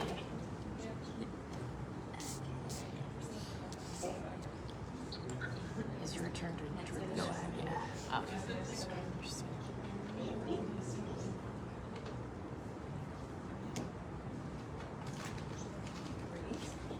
So I know I'm standing in the way between us and some delicious Macedonian food and kebabis. I will keep this very short. So here we are at the end of the day of I would say the main day of the conference, and I honestly hope you're all feeling as inspired as I am. I think from all the speeches, the conversations, the one-on-one, the networking, I mean, I know I'm feeling very motivated to continue to make an impact and really make a difference for Macedonia, both as a woman and a professional and really every capacity. A few of my key takeaways are, and kind of a few themes that I took away from the different presentations, are to be resilient, leverage your network, and create your own path. So I think in the spirit of this year's conference theme, let's ignite change, right? So I hope we're all motivated to continue to get involved. A few logistical items. So big thank you to all of our sponsors, again, I know they're all listed here. So again, without you, this would not be possible. A big thank you to UMD and the planning committee who put all this together, and then also to all of you. So again, thank you so much for being here. And I know we have a couple new faces this year, so we really hope that we continue to see you at this conference and many other events as well. So for those who did purchase the dinner ticket, so dinner starts at 6 p.m. at Deja Vu. If you did not purchase one and you want to join us because you want to continue the conversations, that's okay as well. Just let us know. We can definitely coordinate that. Tomorrow morning, we will have our closing breakfast at PJ's. So that is the coffee shop that Dina is the owner, right? It says in the agenda, we're from New Jersey, but it's in. Yeah, but it's in Fairfield, right here. Yes. Yeah. Yes. Apologize. So it is the one that's right here. So do not go to New York. That's fine. Islam will be happy. At 9 a.m. there tomorrow just to wrap up the conference, talk about some takeaways and next steps. And then of course have some delicious coffee and breakfast. And then again, I know I said it quite a few times during my talk, but we really do encourage you all to get involved.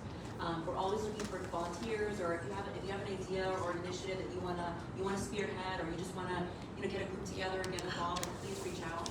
A lot of we started a lot of new initiatives that maybe you weren't part of UT in the past. So definitely, if you have anything you want to contribute, we're always open. A couple other things, we will be releasing the photos and we'll follow up with the surveys, get your feedback, and see how we can improve this conference for future years. And then just a few upcoming events. So I know there's a lot of discussion around leadership, mentorship, and the next generation. So hopefully you guys all saw that April 28th is the deadline for nominations for 40 under 40. So please nominate leaders that you know, leaders that you think would be great candidates for this achievement. So again, the deadline is April 28th. September 8th is the annual flag raising in Wall Street. So that date is confirmed and more information will be coming out. We're also starting a planning committee, so again, if you want to volunteer and help, let me know. September 27th is our 20th anniversary gala. It will be held in Detroit, so some more information to come on that. But we will have a number of famous individuals and people that you would love to come in and meet and mingle with as well. And of course, we'll be doing our 40 under 40 reception there as well. And then I think with that, I don't know if anyone else has anything, if anyone else from the planning committee wants to say anything, or Meta, or I think you're all great. I love this. Thanks. Thank you.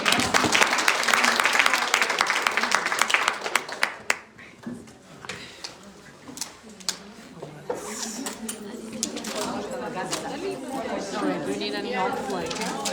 Are we just packing and leaving? Yeah, I think so. I want to get a picture with Christina.